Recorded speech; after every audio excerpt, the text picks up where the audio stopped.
Hey, how's it going, universe? Welcome to another episode of Zoobox Goes to the Movies. I'm your intrepid host, Sean. Welcome again to our past and future guest, Dan Profitt. How's it going, Dan? Today, we're going to be discussing the 1997 film Boogie Nights. Everyone's given one special thing, right? Everyone's blessed with one special thing. I want you to know I plan on being a star. A big, bright, shining star. Eddie Adams from Torrance. Yep. Jack Horner, filmmaker. I make exotic pictures. In 1977, a kid from nowhere Maybe think about your name. My name, yeah. Something a little pizzazz. Dirk Diggler. Good name. I like your name a lot. had a dream of getting somewhere. The film is written and directed by Paul Thomas Anderson. It stars Mark Wahlberg, Julianne Moore, Luis Guzman, John C. Reilly, Don Cheadle, William H. Macy, Heather Graham, Nico Bueno, Burt Reynolds, and others. So many others. Too many to list right here. And the plot synopsis logline here is: back when sex was safe, pleasure was a business, and business was booming. An idealistic porn producer aspires to elevate his craft to an art when he discovers a hot, young talent. Was booming. And the award for Best Newcomer goes to Mr. Dirk Diggler. Wow. Goodbye, 1979. Hello, 1980. Are you ready? But in 1980, Come on, you puppies! the party was over. You are fired! What? You're fired! You're fired! It's jealousy, it's deceitfulness, it's vindictiveness, but, I mean, God, what can you expect when you're on top? Oh, wait. Not this part. New Line Cinema presents a portrait of 2 decades in the life of a business, the days of a dreamer, and the nights in between. Boogie Nights. All right, Dan. Boogie Nights. So this was a Dan choice. Yeah, we were supposed to do Terminator 2, but I lost my I was in the bathroom doing too much coke and I couldn't get my heart on for Terminator 2, so we decided to shoot this other scene instead. Yeah. Boogie Nights came out of nowhere, but it's been one of my favorite movies literally since it came out. And when it came out, I was 13 years old. Yeah. And this movie, for the first couple of years it came out, it didn't exist to me except as like a meme, like a big time meme between me and my brother. We had just moved to New Hampshire, and New Hampshire was so much different than New Jersey. And I was having I had a lot of friends in New Jersey, and I was like 12, 13 or whatever, so that was really important. And then when I moved to New Hampshire, I had a hard time like fitting in and stuff. Yeah. Because it was so different. So I hung out with my brother a lot, and we watched a lot of movies. We were kind of like into movies as in like we bought Entertainment Weekly and shit. Mm-hmm. And like when Boondock Saints and movies like Boogie Nights came out, it was like a big thing to us because there was a lot of hype and shit. And we knew that these movies were coming out. I was 13. Jeff was 8. He was 18 or 19 because he was old enough to actually go see Boogie Nights when it came out. But for me, Boogie Nights was a trailer on America Online that me and my brother watched endlessly, and you'll probably cut into this because it's the classic trailer. And we memorized every line from it, and we would act it out and stuff. And Jeff, my brother, would act like he was Dirk Diggler, and I, 13-year-old Dan Profitt, would act like he was Jack Horner, filmmaker. Exotic picture. And we'd reenact the handshake and stuff, because we would reenact scenes from Casino and stuff, because we had just moved to New Hampshire and like we had nothing to do. Our other brother Matt was like out making friends and shit, and I was like having trouble making friends at Keene Middle School, and Jeff was like already graduated from high school. He was only in Keene for like a few months before he moved back to New Jersey to be with his son and wife, and because he had a son real early. And so we would watch movies and quote them and fucking reenact them and fucking blah, blah, blah. And Boogie Nights was one of those ones. But for me, I was too young to even see Boogie Nights. And this was way before you could just like get it on fucking Napster. Yeah. So for like the first couple years, Boogie Nights to me was the trailer, the soundtrack, which is absolutely fucking killer, hands down, especially revisiting it as an adult, maybe my favorite soundtrack. like compilation soundtrack, not Yeah. score or anything, but like compilation soundtrack of any fucking movie. And like that's what I knew Boogie Nights as, and the hype and the report back from Jeff, because he came back from the movie theater with all these other crazy scenes that weren't in the fucking. He told me about the fucking part with Floyd Gondoli where he talks about, I like butter in my ass and lollipops in my mouth. Like Jeff thought that was the funniest fucking thing because we were teenage boys, and he brought back all that shit. And he like, so I had a vision of the movie before I had even ever seen it. Yeah. You know, Yeah, for and sure. when I actually finally got to see it, it was like I had finally just, self-actualized as, the Boogie Nights fan. Well, like, But let me ask you a question. So you had all this hype, all this buildup. It's like a legend. It's mythical in your life. So when you see the movie, does it meet your expectation? I assume it did, obviously. not only did it meet my expectation, but you know how things happen with the Zoobox test. You see a movie that you love, but you take notes on it and you read it and you listen to all the different things that come with it, and maybe like source material, like a book or whatever, and you get a different appreciation for it. And sometimes it's a lot worse. Like I remember going back and looking at Copland and Tombstone, and if you had asked me before the Zoobox episode, I would have told you it was in the top 10. Yeah. And afterward, I would have told you, look, that's a great movie, but it's got some really big flaws, and I would put another movie before. Watching Boogie Nights, and we'll get into it more as we go through the episode, but Boogie Nights has come into my life several different times. Watching it now with the Zoobox lens, it is I'd probably say it's one of my top 5 favorite movies. I would take it to the desert island with me, along with a copy of the double disc soundtrack. Oh yeah. Okay. I definitely had the soundtrack when I was a kid. I was a little bit different because I had even though my parents were dirt poor, we lived in like a fucking trailer. We had satellite. We had Prime Star satellite, and we had one movie channel. That movie channel was Stars, and Stars would have like all of these preview shows where they would talk to the actors and stuff. And I saw the previews for all the new movies, and like just like you, I read Entertainment Weekly. I didn't have a brother, though. I was by myself, like, even more pathetic. Like, just by myself, just pouring over the stuff. Like, oh, dude. I'm like, how old? I was 11 years old when this came out. So, 11-year-old boy being like, I can't wait to see Boogie Nights. My dad was like, what the fuck are you talking about?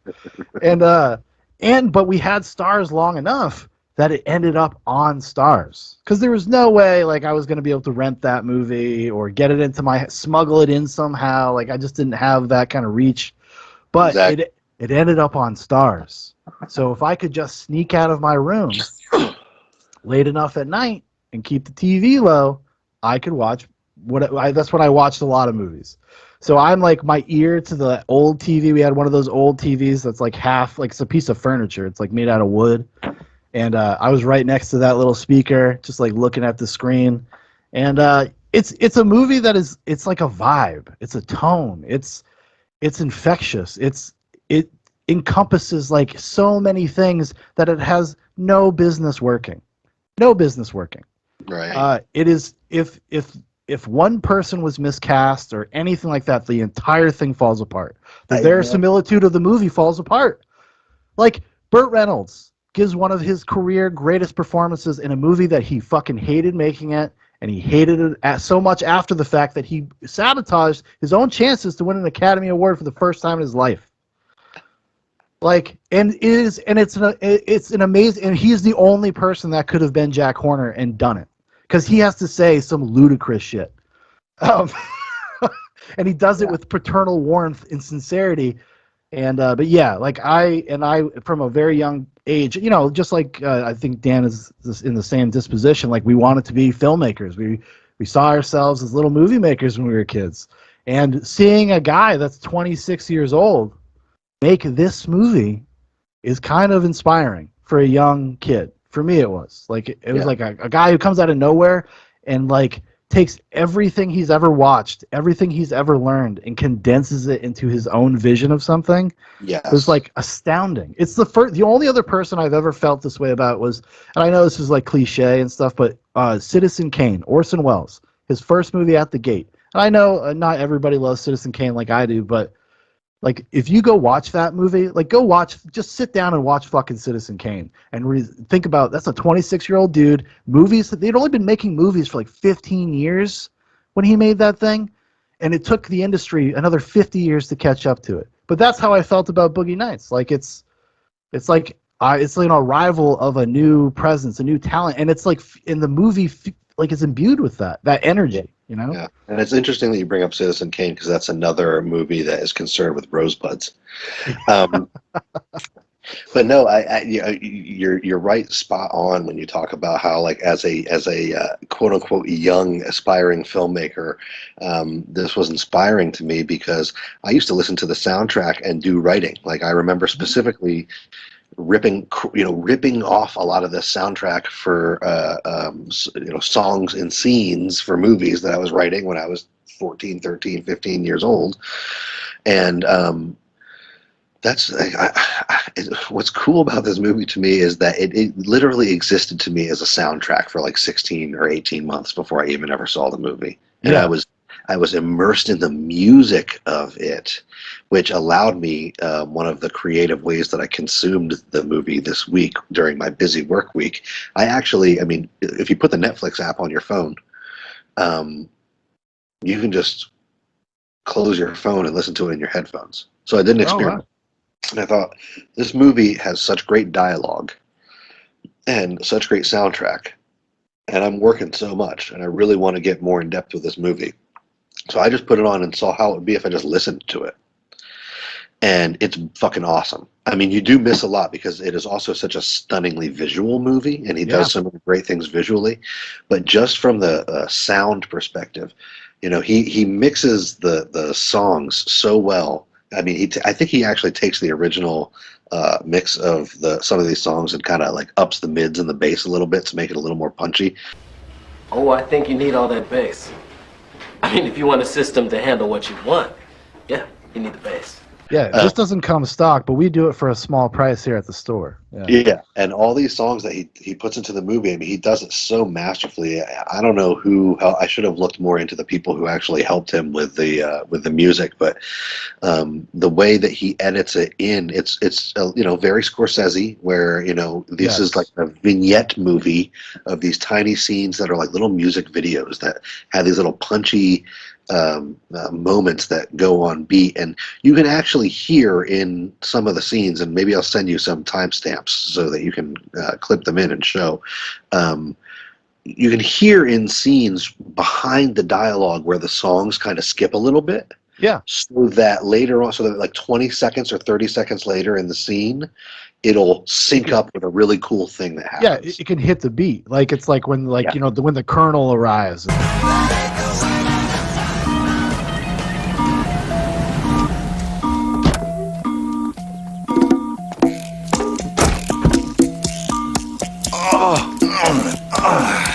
Thank you, Johnny. My dear, it's party time. Oh, you look lovely. And he opens the door, and right on that fucking note, and you're just like, I'm thinking of that scene exactly, and he like gets out of the car and he's like grunting like an old man, just like squeaking as he gets out of the car, and he's got his tiny little pedophile girl with him, who's tiny as a minute and shy as a fucking butterfly. Like, oh, Jesus Christ. Right. No bigger than a minute, are you? Shy as a butterfly. Out there. Anyway, but that scene specifically, and like he does cool things with the effects of the music, like when people like Spill Wine is playing during that scene, which 13-year-old Danny had no reason to love the song fucking Spill the Wine, okay? But I did. And I have distinct memory of like, in a teenage boy fit, like flipping out, like singing it in my house and like really annoying my parents and then being like, shut up with the fucking Spill the Wine. But in that particular scene, when they dive into the pool, anytime somebody dives into the pool, there's a cool effect on the music, and the music actually gets louder when you go underwater.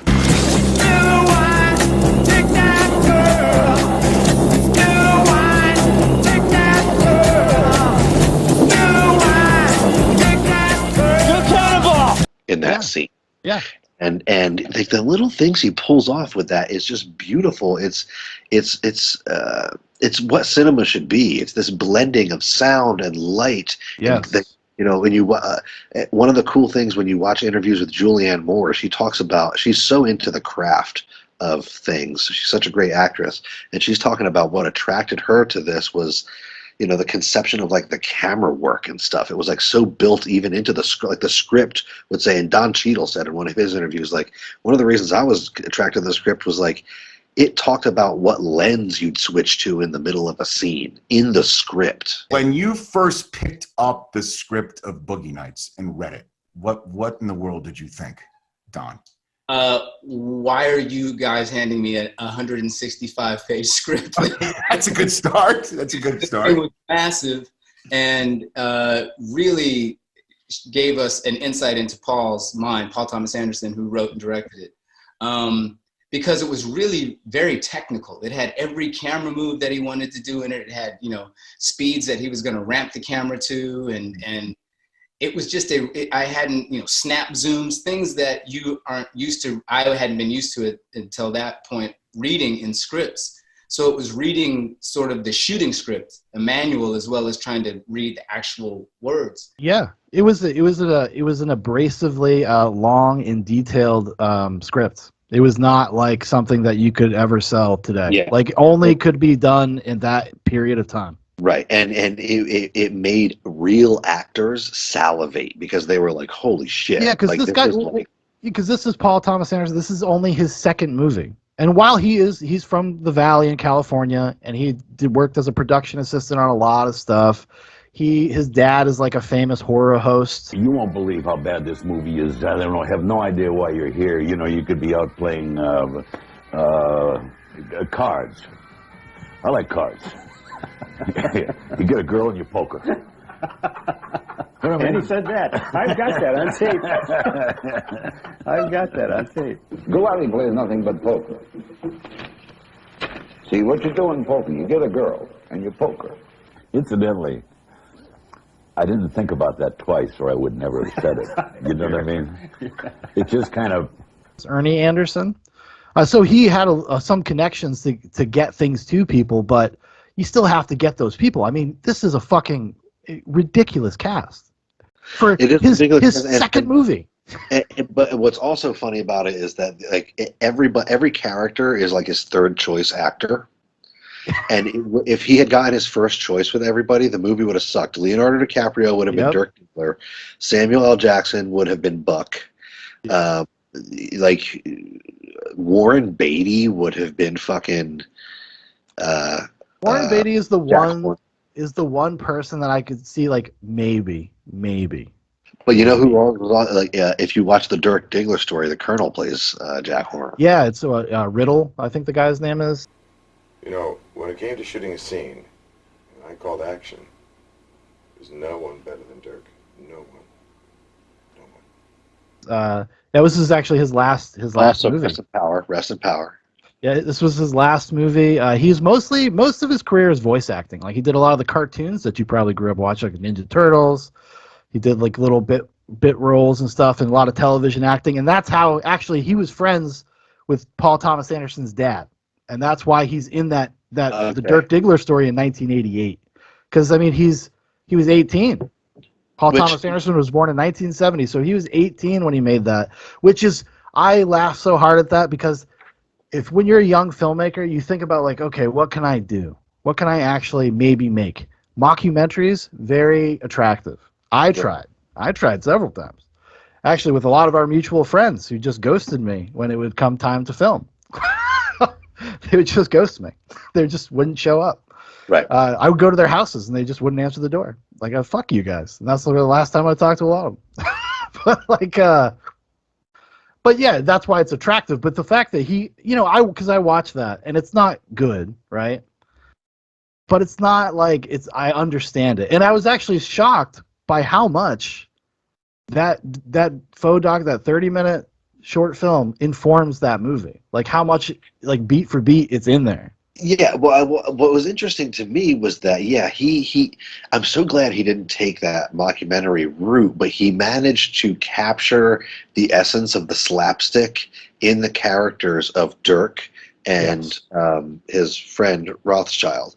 And the only reason he could do that is because he had the right actors. Like that is such a fine line, like fine tonal line to walk, right?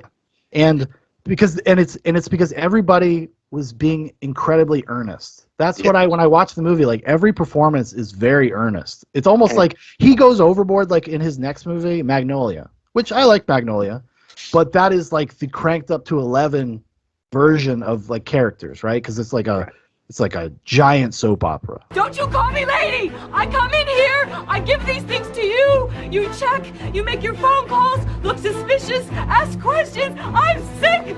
I have sickness all around me, and you fucking ask me my life? What's wrong? Have you seen death in your bed? It's the most soap opera thing ever made. And I think it's kind of gets a little squirrely in there. But in here, he just found the right balance. Yeah, it gets definitely a little squirrely. Yeah, because I actually watched. I watched most of Magnolia. I put it on thinking I was going to go to bed, and then I just ended up fucking watching it. And then I was ruined my next day because I was up till like 2:30, just laying in cheers bed. to Paul Thomas Anderson, and cheers to you. I'm going to take a drink with you. I put on. Hold on. Drink at home, Zoobox audience. The first time I watched Boogie Nights for this, I should have just sat down and watched it with Caitlin because she was on the couch. She was probably folding laundry or looking at her phone or something, and I just put Boogie Nights on because I was going to make a little clip show out of it and watch it for like a half hour, catch all my favorite scenes, and then go to bed because I was so tired. And then I sit down and start looking at it, and all of a sudden, Mark's pulling his fucking dick out, and the movie's over. Yeah, it's a very quick 22 hours and 40 minutes. Yeah. And each scene carries you to the next, and to the next, and to the next. Well, it's like you had said before. He takes that Scorsese like montage thing, right? And you just get caught in it. It's perfectly like bridges all of these gaps, like perfectly does it, and they're so fun. Yes. And you just don't realize, like, oh my god, like that was a 10-minute sequence. There's 10-minute montages in this movie, and you don't even notice. And by the way, to the listeners at home, if you think that I don't listen, I have nothing negative to say about this movie. I'm going to be riding Paul Thomas Anderson's dick, or as I have found as I've done the research for this movie, people call him PTA. Yeah. Or PT Anderson. So yeah, PTA did an amazing job with this movie, and I'm not going to say anything negative about it.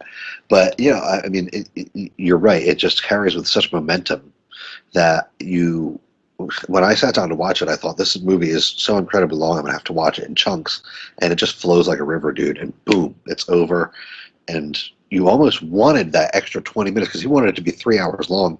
Yeah, he went because he got burned on Hard 8, his original film, his first film, which also stars Philip Baker Hall, Gandolini in this film. It was originally called Cindy, but he got burned by a studio. So for some reason, this 26-year-old new guy goes into New Line is like, it's going to be 3 hours long, and it's going to be NC-17, and you're not allowed to fucking touch it. Yeah. And that's the only way I'll make this movie. Like, imagine saying that to somebody. Like, he has no position. Like, that's the beauty, I guess, of doing something like this at his age. He just doesn't fucking know any better. He's just like, no, I'm not going to get fucked over again. And then they decided to make a compromise. He's like, well, I'll give you 3 hours if you give me a rated R. Which I can't imagine that happening today. I just can't. I can't even.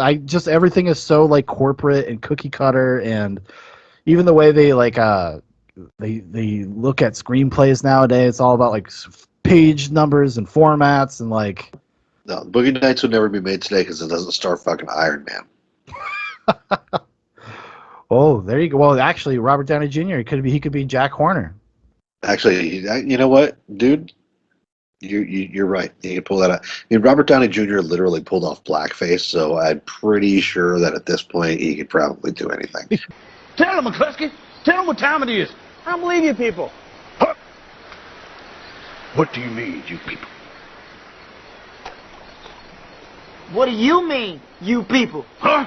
I think what Tug means is you people, look at you his eyes, actors, man. you people. Exactly. Look at that beady. Watch your eyes. I gotta get back to the Yeah.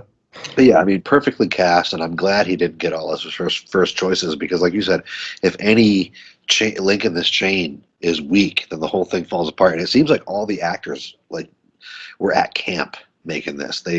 Like Mark Wahlberg said, he had a hard time getting the walk for his character down until he was in the bell-bottom jeans and with the big, collar. And then he said, as soon as I was in it, I was just like swagging around. And it looks like all the actors just had a big, like they were in a play or something. And you can feel it when you're watching it. Like it reminds me of like an old piece of advice I got from like an old dirty crust punk back when I was in a band. He's like, if you're not having fun, they're not having fun. So stop being fucking nervous and have fun. Yeah. And you can feel it in the movie. You feel that they like each other. You feel like they're probably having a blast. I'm like jealous. Yeah. For the first 2/3 of the movie, you want to be there hanging out with those people.Maybe not doing so much coke, but definitely having a good time, having margaritas with fucking Chest Rockwell. Like, come on, dude. Can I ask you something? Do you work out? Yeah. Yeah, you look like it. What do you squat? 2. Super. What about you? What do you squat? 350. Wow. No BS. That's a lot. Where do you work out? Torrance, where I live. Cool. Hey, you ever go to Vince's out here? Oh, no. I would have seen you. I'm there every day. I've always wanted to work out at Vince's. Cool, here. Taste that.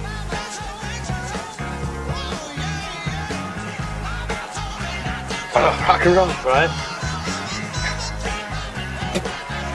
Hey, did you ever see that movie Star Wars? Oh, about 4 times. People tell me I look like Han Solo. Really? Yeah. Like that sounds like you definitely want to go to those parties a couple of times. But then, Todd starts showing up with his carpet dope. I'm not going to say who the MVP is yet, but he's my runner-up. This Tom Jane and Boogie Nights is runner-up. There's one person, and it involves Todd. It involves Tom Jane, but he wins. But Todd was I was teetering. Like this is a very serious thing we do. I was teetering. I was like, oh, is it Todd? I think that in the spirit of Reed Rothschild, we should on 3 say our secret MVP of the movie. Okay. Okay. Ready? 1, 2, 3. Alfred Molina. Who did you say? Thomas Jane. I think that Thomas Jane is the secret MVP of the movie. Hold on, before we get into that, I was going to say Heather Graham for the entire week. I was going to say Heather Graham. I agree. Actually, I agree with you. There's a few like secret MVPs. There's a few of them. Insanely good in this. Every actor is insanely good. Philip Baker Hall, the guy who plays Ganolini. He's barely in the movie, and you're like, whoa. Yeah, he's in the movie for very few. He's in the movie for very few scenes, and he has like 1 scene of dialogue. Yeah, and the guy who plays the Colonel, like, it's a weird performance, but it's a great one. Like, it's great, Let me make my case, and I'm dressed up as Alfred Molina tonight. I didn't bring my Speedo, but let me make my argument for why Alfred Molina is not the secret MVP of the movie. Okay, I think that Alfred Molina is just like the MVP of the movie. Okay, you're right. Everybody knows. But this is what I had the same thoughts. I had the same thoughts because I was like, well, it's such a showcase, and I was like, Todd's like kind of low key in the background for a while for the second half of the movie, but he's given gold. Like, he is. Yes. Hilarious. He's fucking hilarious. Yeah. The introductory scene with Todd at the party. Todd Parker. Reed Rothschild. Oh, you made it! Yeah. Amazing party, man. Fucking chicks everywhere. You bet. Courtesy of Jack Horner. Thank you. I wouldn't mind me having a piece of that action right over there. Michelle, I'll introduce you. Sure. Introduce you to my lap. Did you get off work, man? Don't dance Sunday night. Right. Whose fed is out on the driveway? Dirk. So jealous. That shit's jamming, man. Start down low with 350 cube, 3¼ horsepower, 4-speed, 410 gears, 10 coats of competition orange, hand rubbed lacquer with a blue plain manifold. Full fucking race cans. Whoa. Yep. And he starts talking about Eddie's car, Dirk Diggler's car. Like 75% of his dialogue in that scene is just him listing all the things that are on Dirk's car. And it makes me laugh. Dish paint. And it makes me laugh so goddamn hard, dude. Like, so hard. Like the zoom, the push into his face when he's just like, whoo, yeah. Like I was Yeah. like, Yes, yes. His facial hair and shit, his actual hair, and the fact that he is introduced as a male dancer, you never see him doing any of his male dancing, but you can imagine it in your head. And yes, it's funny as fuck, dude. like a Also coked knowing out that he played the Punisher. sleazeball. But the fact, like, here's why I would say him. And actually, that's probably the one flaw in the film that I could see is that the character of Todd should have had more screen time. He should have been shown as the person who was driving Dirk and Reed's destruction a little more. But I think that, like, if those scenes might have been there, maybe they weren't there, maybe they were, but maybe they were. It was, bogging down the film or something, because it has perfect pacing. But I think that Alfred Molina's like Boba Fett. Yes. Like, Yeah, great. Yeah. if he's in the movie any more than he is, then he doesn't work. Hmm. But Todd should have been in the movie a little more, because I think that he kind of like, and maybe this is informed by me watching it, and when I finally got to watch it as a teenager, it was a couple years after it actually came out. I was probably 16 or something, and by the time Todd came into the movie, I was kind of losing it, because that's when the movie starts to get really dark. Yes. And I wanted it to be that fun disc, and that's the narrative joke that Paul Thomas Anderson plays on you, that you get sucked in by this happy, fun disco, bell bottoms, Coke, fucking have my margarita delivered with some shrimp, and fucking, Luis Guzman is walking around talking about how he's a Latin lover and shit, and it's so fun, and you just want to hang out with these people, and then all of a sudden the actuality of it crashes in, and that's when my sort of second phase of my Boogie Nights appreciation, when I actually saw it as a later teenager at Artie's house. Actually, we were watching it, and I remember, if you remember Isaac Markham, I remember one of my distinct memories. We were having a discussion about it, and I was saying, "Oh, this movie's about how people change." I was coming off the premise that people are inherently good, and then they, got into the porno industry, and they kind of changed and became worse people. And Isaac said, "No, man, this movie is about how people stay the same." And it blew my 16-year-old mind. And Isaac was totally right about that, because all these people didn't get into the porno industry in a lighthearted manner, you know what I mean? They got into the industry because they're fucking broken people. It is the subtext, even to the fun stuff, is very dark. Like, Yeah. Jack Horner is a predator. He is a monster. I was texting Jeff about this, because my brother Jeff, who I had brought up at the beginning of the episode, we've been texting the last couple of days, and I said, look, watching Boogie Nights, especially as a man who has a son, yeah, he walks into, that kid's doing his job, washing dishes. He's 17 years old. And that dude is walking in going, "Hey, can I see your dick? Fucking you jerk off for people? You want to be on film? Yeah. You're a 17-year-old piece of gold." What the fuck? If Theo was 17 and some dude was coming into the dish room saying that to him, I'd punch his fucking teeth down his throat. Jack Horner, filmmaker. Really? Yeah, I make adult films, exotic pictures. Oh, I know who you are. I read about you in a magazine. Inside Amber, Amanda's Ride. You made those, right? Right. Those are great. So now you know I'm not full of doggy doo-doo. Yeah. Want to come back to the table and, have a drink? I'd love to, but I gotta work. You have to work, get money, pay the rent. Well, yeah, I mean, no, I need money, but I don't pay rent. I still live at home. How old are you, Eddie? 17. 17-year-old piece of gold. Yeah, right. Why don't you come back to the table? I got some people I like.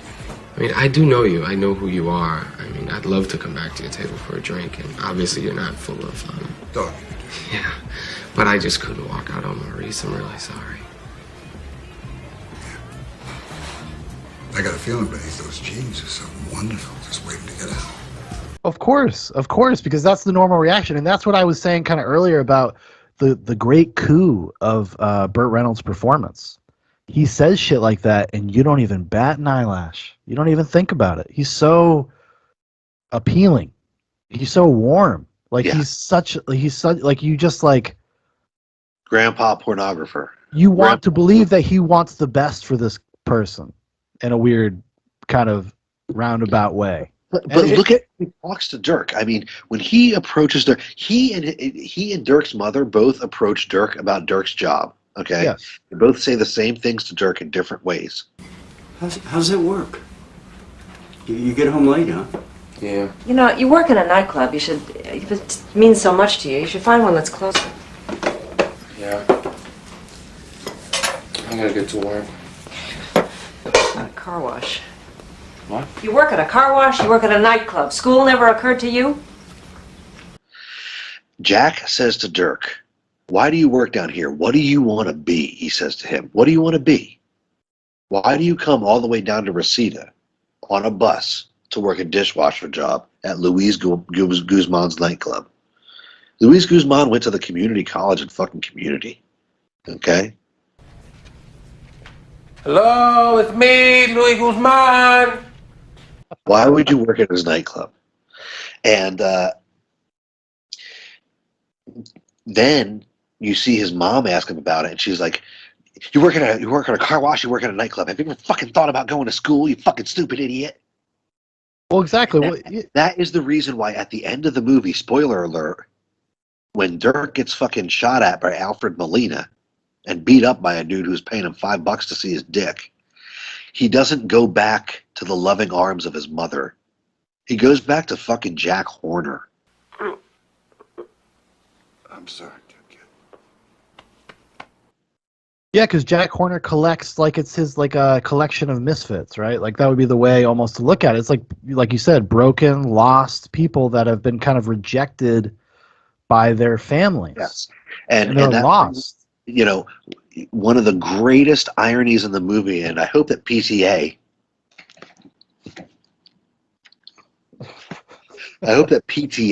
did this on purpose. When Julianne Moore looks up at Mark Wahlberg and says, "You can come in me.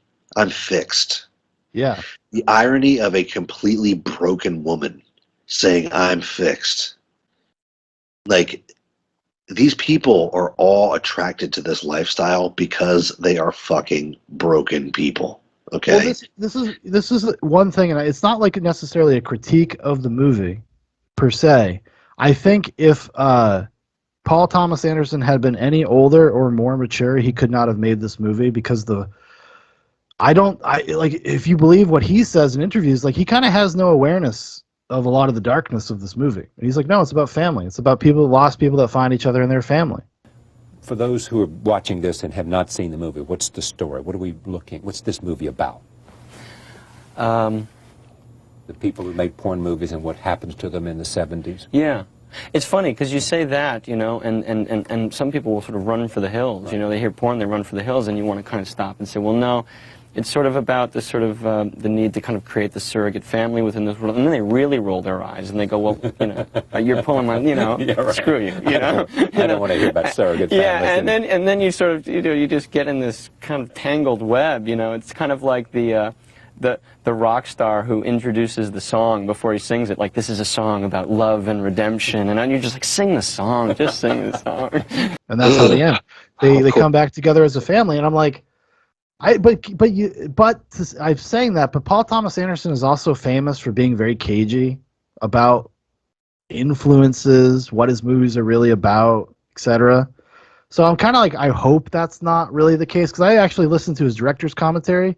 And it was more like technical, like it wasn't really so much, oh, he talked about how much he loved working with everybody and stuff like that, some funny anecdotes about stuff on set, but it was mostly technical. He didn't really get into like subtext, because I'm not sure this movie has intentional subtext sometimes. I think it's a lot on the surface, and I don't know, like, because if you try to be more nuanced or more mature with this stuff, you can't make the same movie. Like, you can't. Like, there has to be a naivete and innocence to the approach of the film and the approach to the characters. Right. The characters are, even by the end of the movie, like your friend Isaac said, they don't change. Like, they are still dumb. They are still naive. They are still desperate. They're still, like, broken in their own ways. And this is the only thing they have, because what does everybody want? Everybody wants a sense of purpose. And the only way these people have found that is through Jack Horner's pornography business. Right. The only person who makes it out is Don Cheadle, because he gets to open up his store. Did I hear someone say deal? This weekend, and this weekend only, Buck Super Cool Stereo Store is making super cool deals on all name brands. We're open. We're ready. All you need to do is walk over, get down, and come inside us. Word. But, you know, yeah, all of them are, I wouldn't say they're back at square one, because for Dirk, square one would be returning to his father and mother, which he doesn't do because his father's a fucking piece of shit. Which is one of the most depressing scenes is the fucking scene right before, like you had mentioned it before about like him not going to school. And his dad tries to kiss his wife. And she says, "Don't you fucking shave before you do something like that." Oh, Jesus, please. Okay, shave if you're going to do that. You scratch my face. Sorry. Scratch up my right face. After, when I was listening to that scene, I was doing dishes. And right after she said that, I walked over to Caitlin with my scratchy beard, and I gave her a bunch of big smooches, okay? Just to fucking, just to give it the test. And god damn it, dude! Like why? I forgot, and that's the thing about the character of his father. I completely forgot that fucking character was in the movie. I've seen the movie a bunch of times. I completely forgot that fucking dude was there. But that's like revisiting the stuff as like a person who's got a little more road behind them. You got a son, you know, you have a wife. Like you think about those things differently. And that hit me harder than almost like that it had ever hit me before. Because I was like, oh, it's so depressing. Because like there's a lot of characters in this movie that are in it for less than 2 minutes or so, and Dirk's father's one of them. And fuck yes, he was so depressing to me. The scene where, you know, Dirk's mother is screaming at him and abusing him and telling him he's so fucking stupid, and the father's just like sitting in there with all of his Catholic crosses and rosary beads and shit, just like alone and like impotent to do anything. And You're gonna do this? You think you're gonna do this? Goddamn, don't do that! You're not gonna be! Don't do that! You're not gonna be doing that because you're too stupid! I'm not stupid! Yes, you are! Please, don't fucking do that! Please, just don't be mean to me! I'm not being mean to you, you're just too stupid to see it! Dirk's mother's Dirk's right. He's being so mean. She's being so mean to him. Like, dude, my dad would spank our asses if we got out of line, and my mom would, you know, get us in line too, and blah blah blah. But I never really remember them being that like mean, like saying shit like trying to destroy you, trying to like break your heart. And that's why Dirk doesn't go back to his family at the fucking end of the movie, because she is so fucking toxic and his dad is so fucking impotent. He has no fucking advocate at home. He has nobody who loves him and says, you know what, Dirk, maybe you're going down a dark path right now. You know, you're 17 years old. Here's a copy of Dante's Inferno or whatever. Like, you know what I mean? Like, we're talking to the boy. Look at what Jack Horner does. He asks him, what do you want? That's what I mean. Like, he's a paternal presence. He's warm. Like, he's kind. And when you have people like that go through these kind of experiences, even like, you know, like you said, Heather Graham with her great performance as Roller Girl. She doesn't have a lot of dialogue, but she's all over the movie. Heather Graham, you're right. She does like a facial performance in this movie. I hate to say, pardon the pun. But like her face does a lot of the acting in this movie. She's so great. No, she is. She plays that perfect kind of like naive, trying to. I think, what is it, Paul Thomas Anderson, I read an interview with him about this, and he said, oh, I used to meet girls like that. They were called the I'm fine girls. The girls that you would always be like, hey, what's going on with you? I'm fine. I'm fine. It's great. I'm fine.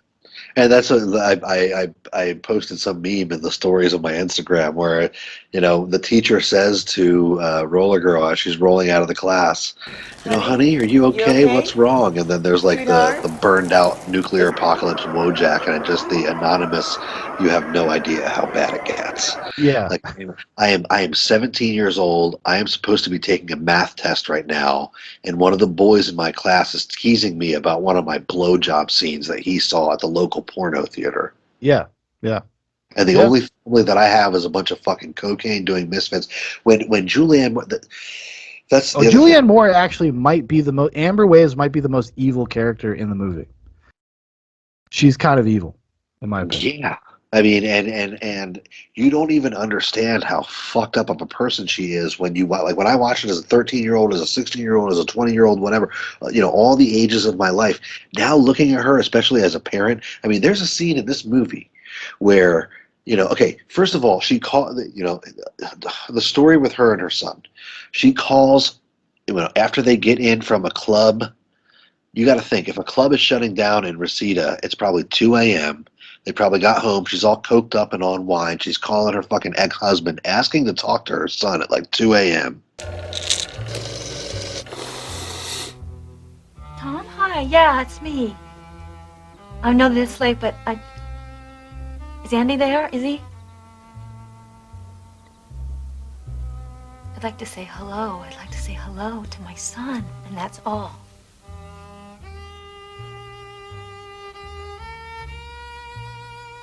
Let me tell you something, Tom. Let me tell you something that you don't know. I know a lawyer. You understand? You might think I don't, but I do, and I'll take you to court.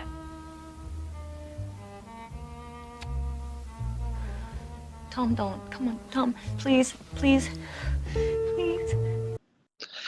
And then her son actually somehow gets that memo and somehow gets her number and calls her back. And she's at a party with a bunch of her friends, a bunch of her family, Paul Thomas Anderson, a bunch of her family, and none of them know her well enough to even know her fucking real name. Should I get that? Yeah. Hello? Can you speak a little louder, please? Who? A Maggie. You know Maggie? I don't know Maggie. Look, sorry, there's no Maggie here. Your mother. Oh, okay. Just give me a second. Watch that. So that the one time that her son calls, she's fucking doing cocaine on the couch, watching Dirk Diggler, her new son, her quote-unquote new son, who she's going to incestuously fuck throughout the rest of the movie. Yeah. Okay, when her real son is on the phone, nobody in her her quote-unquote real family knows her well enough to even have her name so that son can re-fucking connect with her, and she's blowing coke and looking at Dirk and thinking about his 13-inch fucking cock. Yes, you're correct. I didn't want to say it because I love Julianne Moore, I think, so much, but Amber Waves is a trash human being. Well, because she's the part with it, she talks about on the phone call with her husband. I got a lawyer, I love Julianne Moore's accent. I got a lawyer, and I'm gonna call him. I tell you, I'm gonna call him. And then when she finally goes to the hearing, she doesn't even have a fucking lawyer. And then the scene cuts off when the judge asks her, "When was the last time you were arrested?" Your Honor, she has been in and out of trouble with the law on several occasions for this sort of thing. No, not anymore. No. Have you ever been arrested? Yes. When was the last time you were arrested, and what was the charge?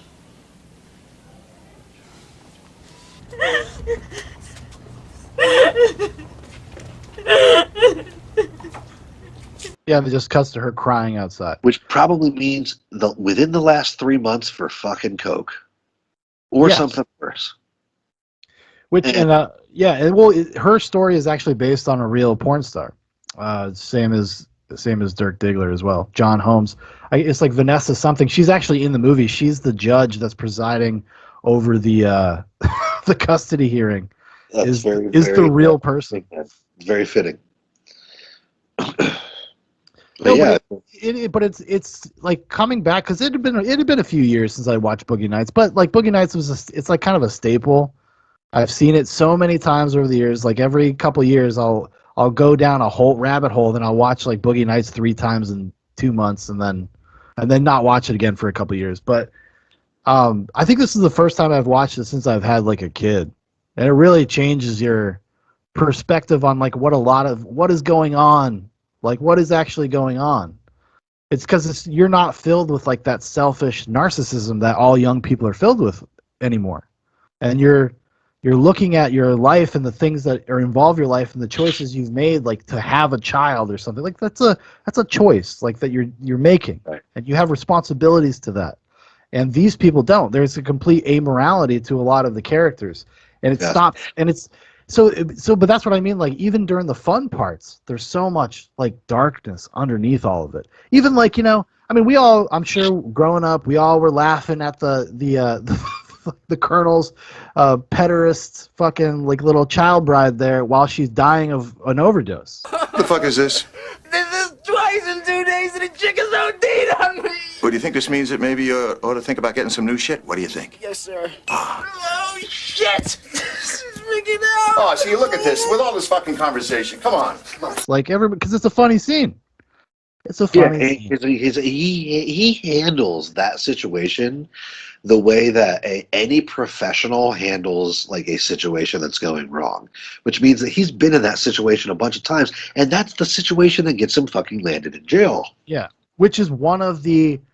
It is a scene that has never left my memory since I was a kid. Is when he's talking to Jack Horner in jail. Oh, Jack. Oh, God. You thought she was older. You didn't do anything. She was just at the. She was at your place. You didn't do anything, right? Right. Nothing. You didn't do anything to her. Not a thing. You know me, Jack. I didn't do a thing. You didn't do anything. No, I didn't do anything. All right, nothing to her. No.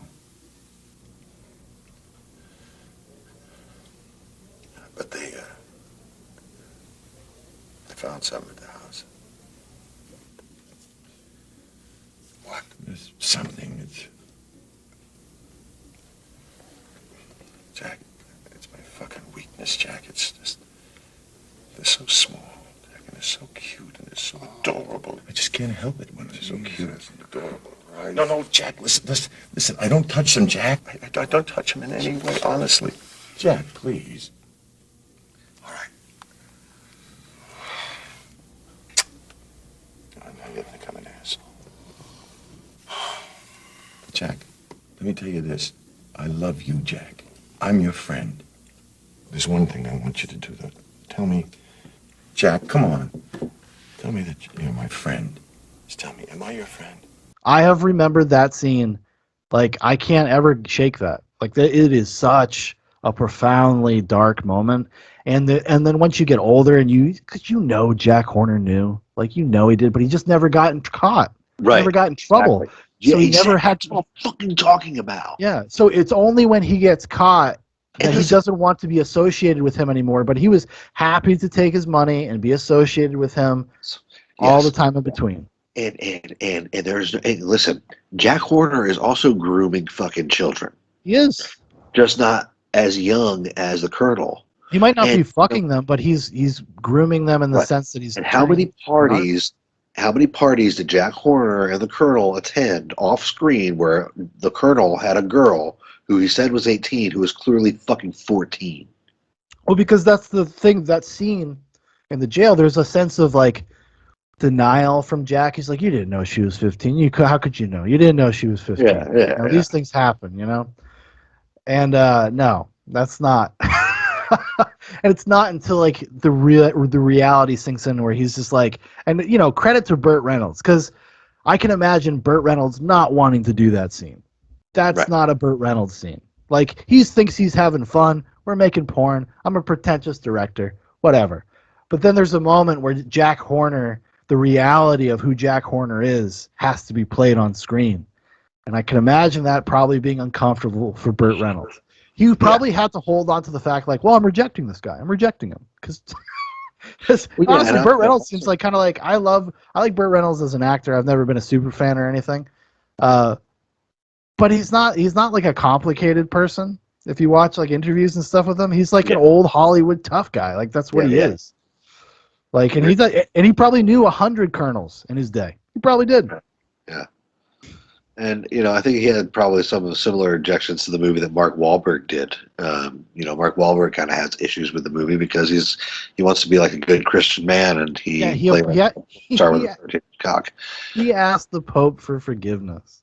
Were you kind of, in a way, relieved that he wasn't familiar with all of your work? There are a few movies that I am definitely hoping that God is a movie fan. Movies like Boogie Nights there's gonna be some explaining there. Yeah. But what if he was like, I love Boogie Nights? That would have been bad. But there was this young boy who was singing. He was probably 11 or 12 years old, and he had this angelic voice. I mean, he was singing gospel, and he was absolutely amazing. And then all of a sudden, he comes up, gets an award from the Father, and then he's walking by me, and I said, wow, you have an amazing voice. He goes, I love Ted. I said, you're too young to see Ted. And then I did quickly apologize, and I asked the Father on stage to say a little prayer for me, because I know I've made some movies that are probably questionable in the eyes of the good Lord. Yeah. I think you just covered yourself well. That was good. Yeah, but for his early career. He say at least he's realistic enough to say. I think there was a quote that he was like, "I hope God's a movie fan and he understands why I tried to tell the story." You know what I mean? Yeah.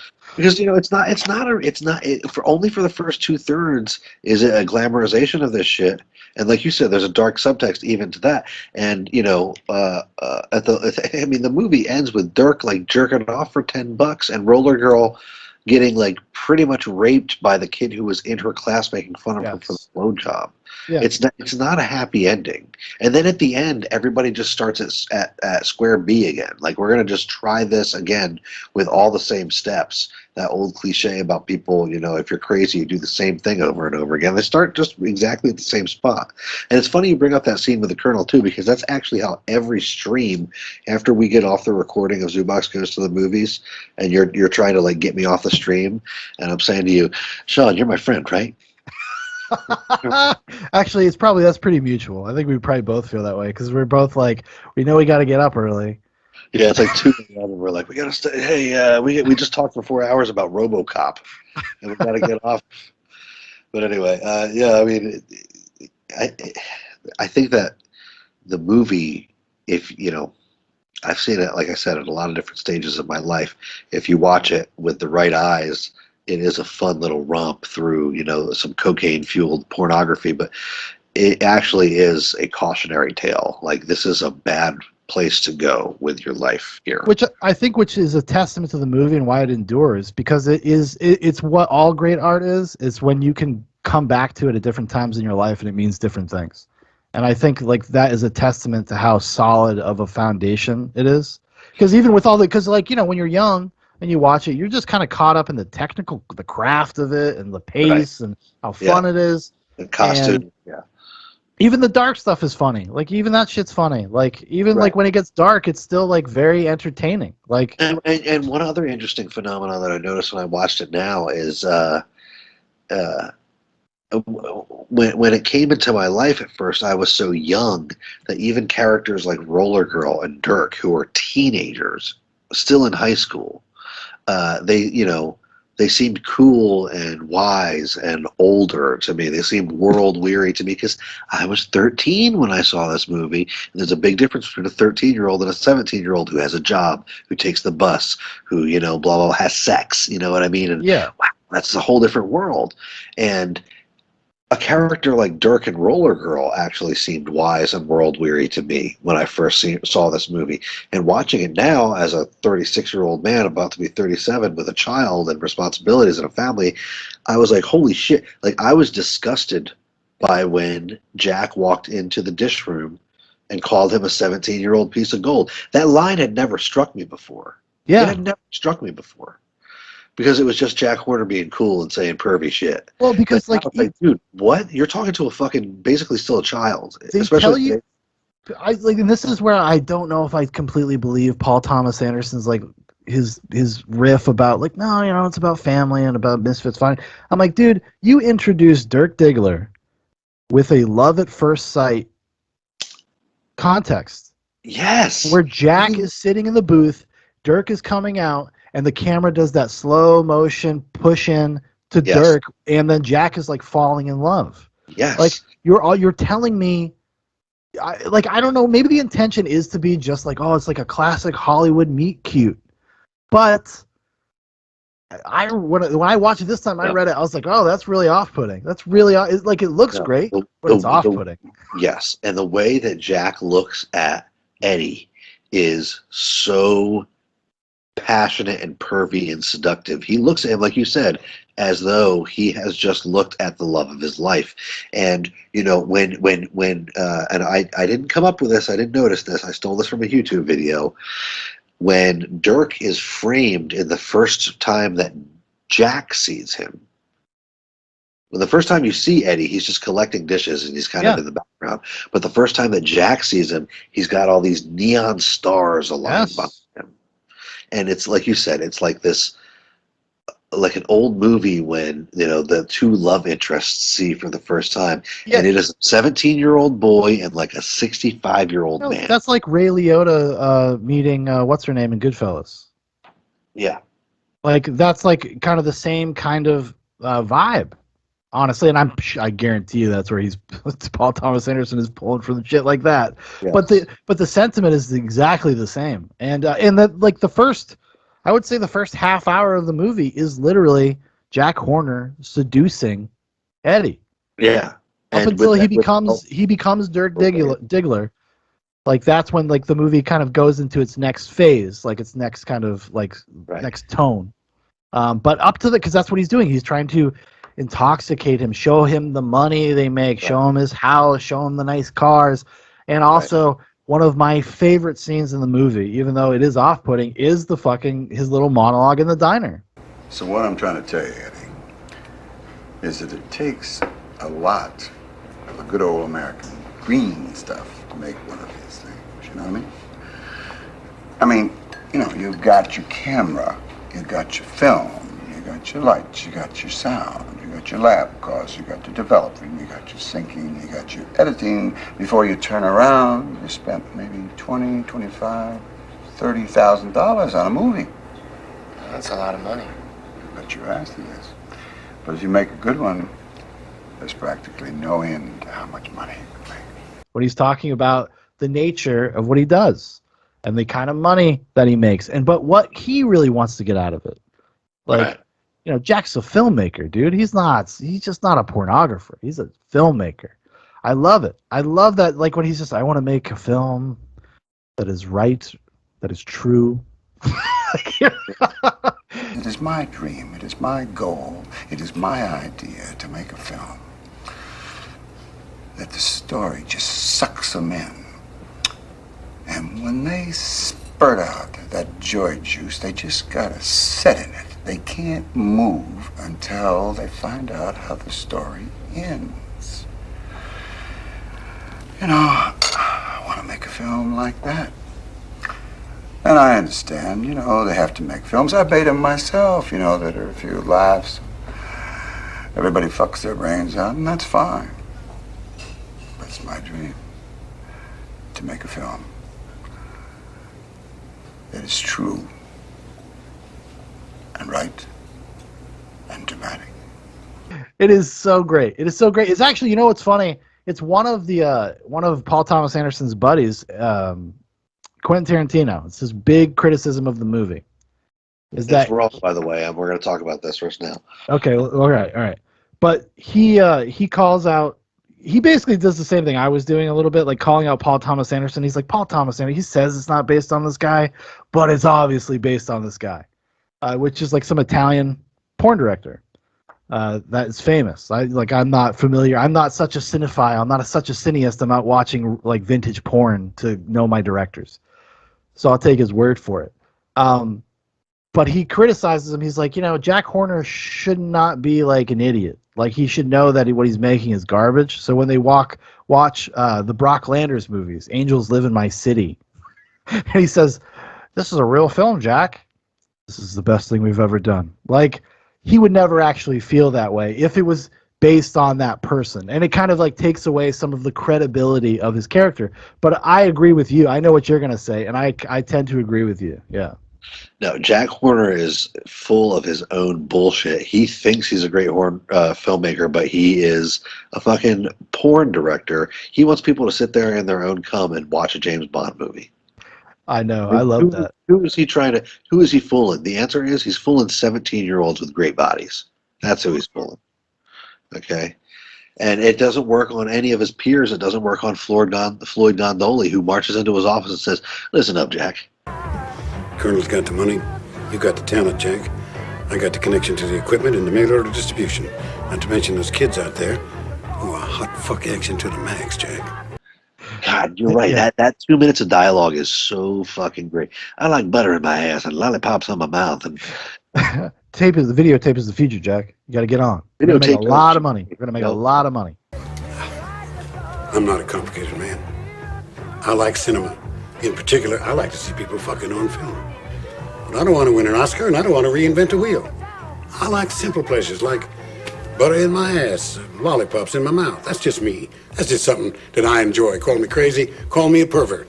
But there's one little thing that I want to do in this life, and that is I want to make $1.01 in this business. Podcast tells the truth, Sean. I wrote down the quote. He's like, hot fucking action to the max. Yes, that fucking line right there. I've been saying that for years. I've been saying that to people for years. I like to watch kids fuck on film too, Jack.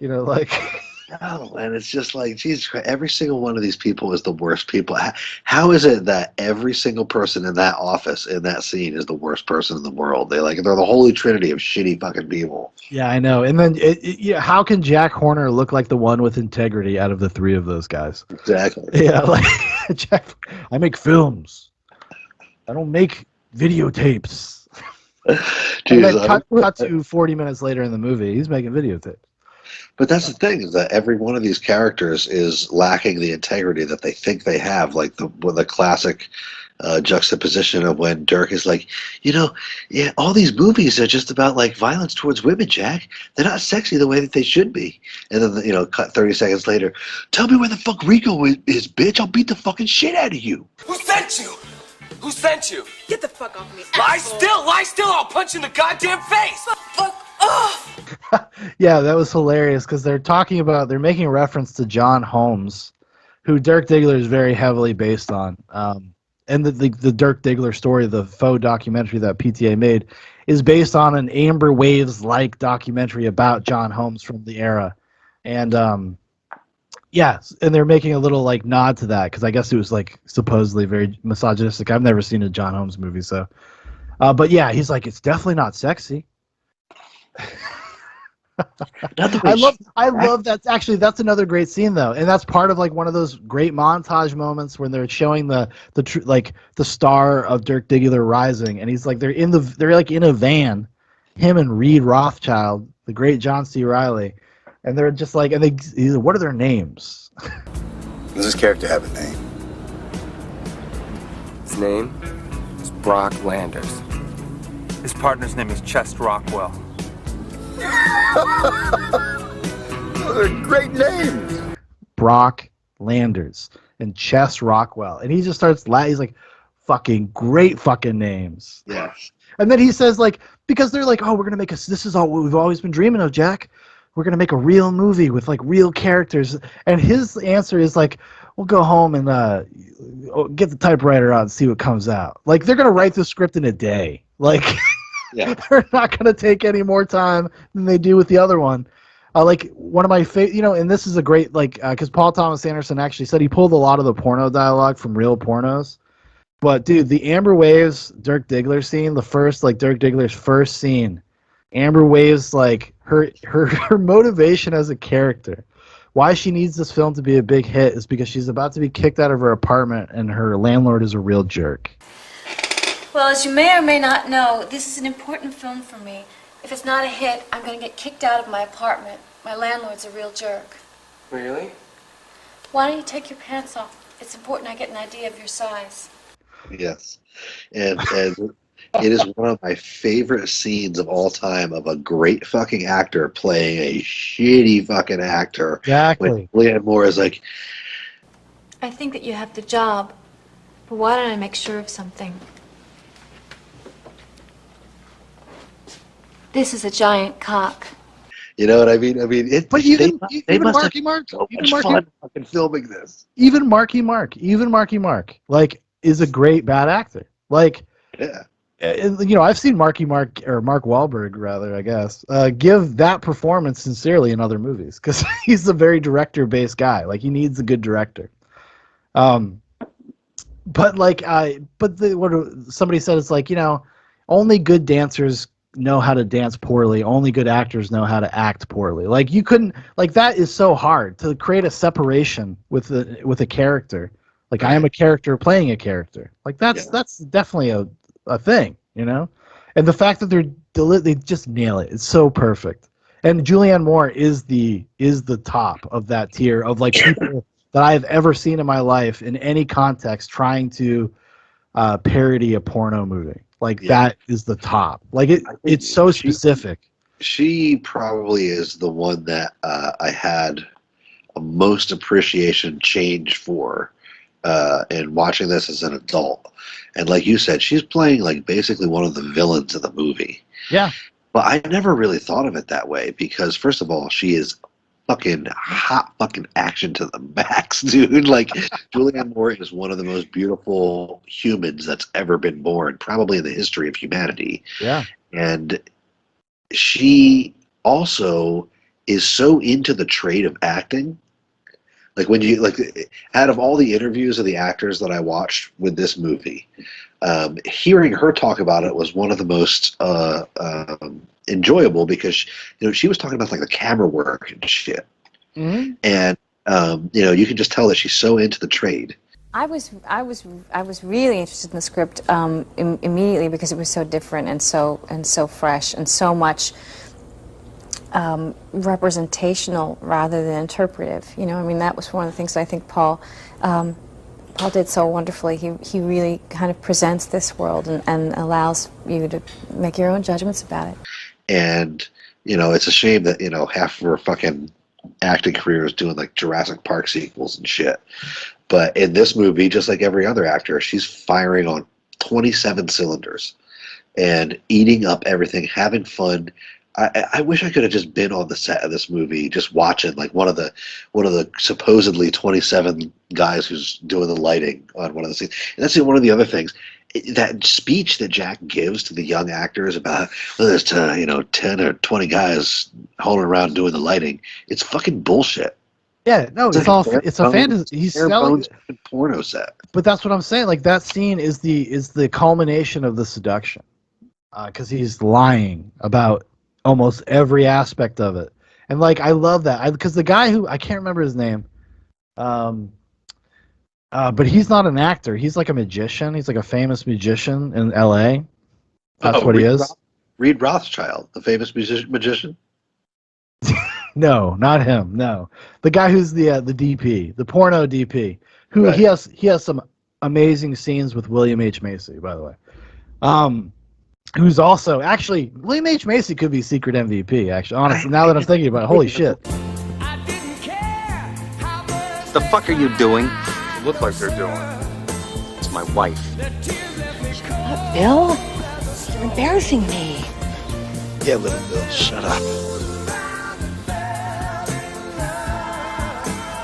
There's fucking 27. See, every actor in this movie is the secret MVP of this fucking movie. I know. Like, yeah, in that scene when the wife is getting fucked and the guy's asking about the lighting, like, they're both the secret MVP of the movie because they're both the funniest. Like, somehow both of those actors are the funniest people in the movie at that moment. Dude, but that's like the craziest thing about the balance, the tone balance that Anderson is able to pull off is like, that's an Adam Sandler movie joke. My fucking wife has an ass in her cock in the driveway, Kurt. All right? I'm sorry if my thoughts are not on the photography of the film we're shooting tomorrow. Okay? Okay, no big deal. Sorry. All right? Gotcha.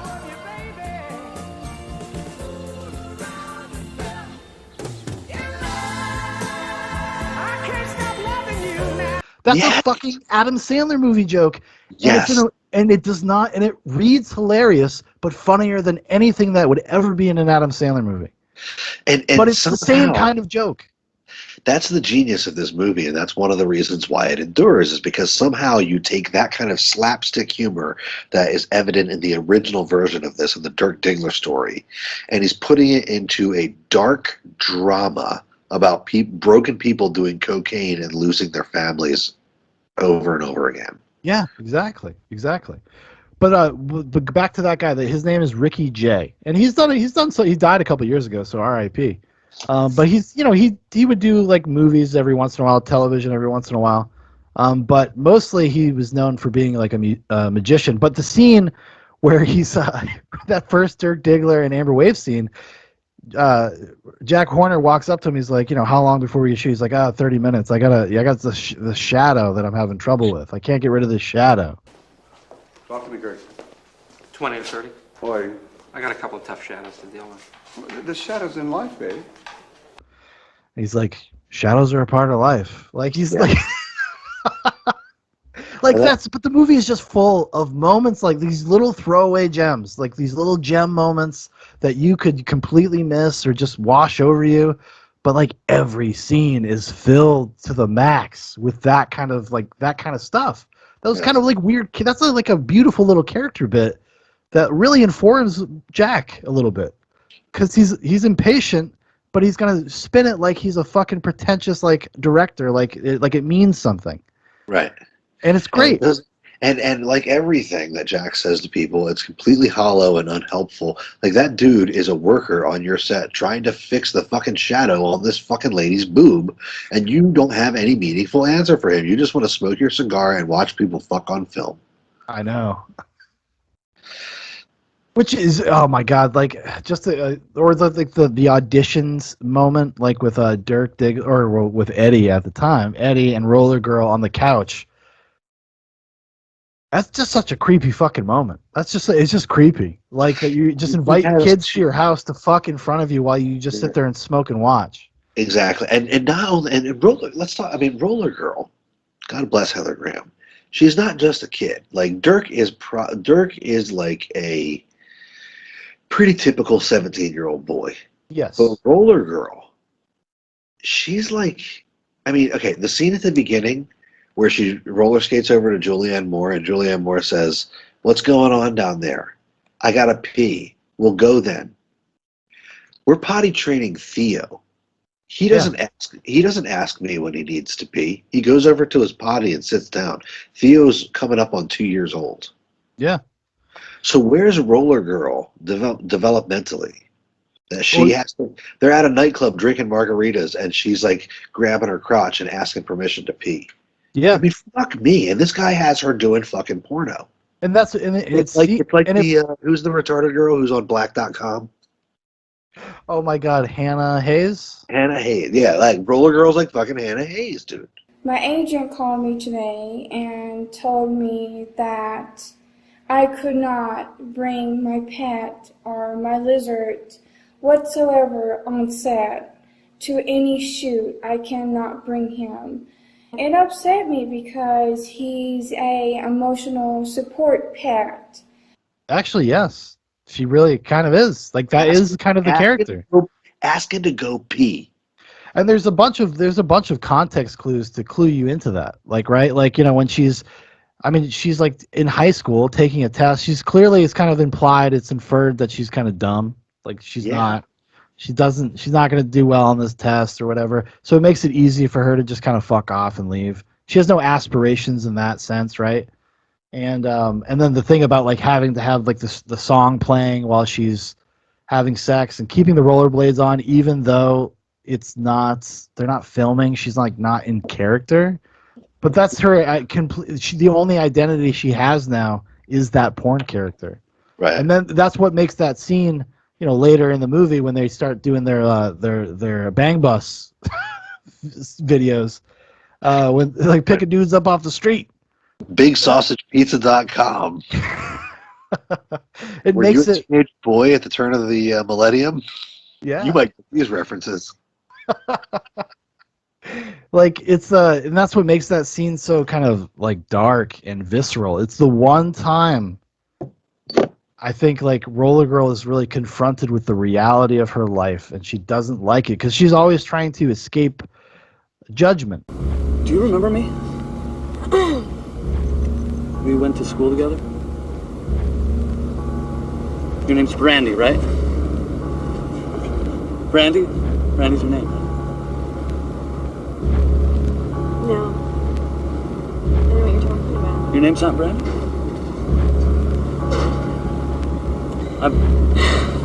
No. Okay. In some way. Like, she just wants Well, yeah, to... I mean, her and Jack both. I mean, Jack, okay. Jesus Christ. Fuck Jack Horner. What moves Jack Horner to physically assault this dude in the scene? It's not when he basically starts trying to rape Roller Girl. It's not when he insults Roller Girl. It's not when he, says all this fucking shit about her. It's when he looks at Jack and says, "Your fucking films suck now anyway." That's when Jack actually stands up and tries to physically assault this girl. Dude, not when he's fucking treating Roller Girl like a piece of fucking cube steak. Mm-hmm. Fuck Jack Horner, dude. That's the biggest character that I had a switch on watching this between when I was a teenager or whatever other stage I watched in it, and now as an adult and a father and all that shit. Jack fucking Horner, dude. I wish that Caesar's Legion from Fallout fucking New Vegas was real, so we could put fucking Jack Horner up on a cross, okay, and crucify him. Well, but that's like I said earlier. That's the subversive coup of that performance. You don't realize it until you realize it. You just you don't get it until you get it. Like it's very, maybe that's overly simplistic to put it that way, but like the idea that Jack Horner is just some sort of like a patriarch of a misfit family, like no, the dude is a creep. He's a narcissist. He's completely predatory. He's like ruining these. He's not lifting people up. Like he's not bringing them into an environment to thrive. That's another thing I noticed, right? Like for a lot of the porn actors, this is not their day job, which I was I was kind of interested in. Like when I was watching it this time, a lot of them have regular jobs. Like Don Cheadle is, I guess, the most apparent, right? And I was like, oh, that's kind of interesting. It's just like an interesting like kind of angle to even bring up in a movie like this. The people that are mostly employed by Jack, I mean, they're part of his identity or his personality cult. They all live at his house. They don't pay rent. Yeah, he just has to give them enough money to buy toys and Coke and stick around. Yeah, it's like almost like everything else. It's like a cult mentality. That's what a pimp does. If anybody out there, go read the book Pimp by Iceberg Slim. It's one of the greatest books that's been written.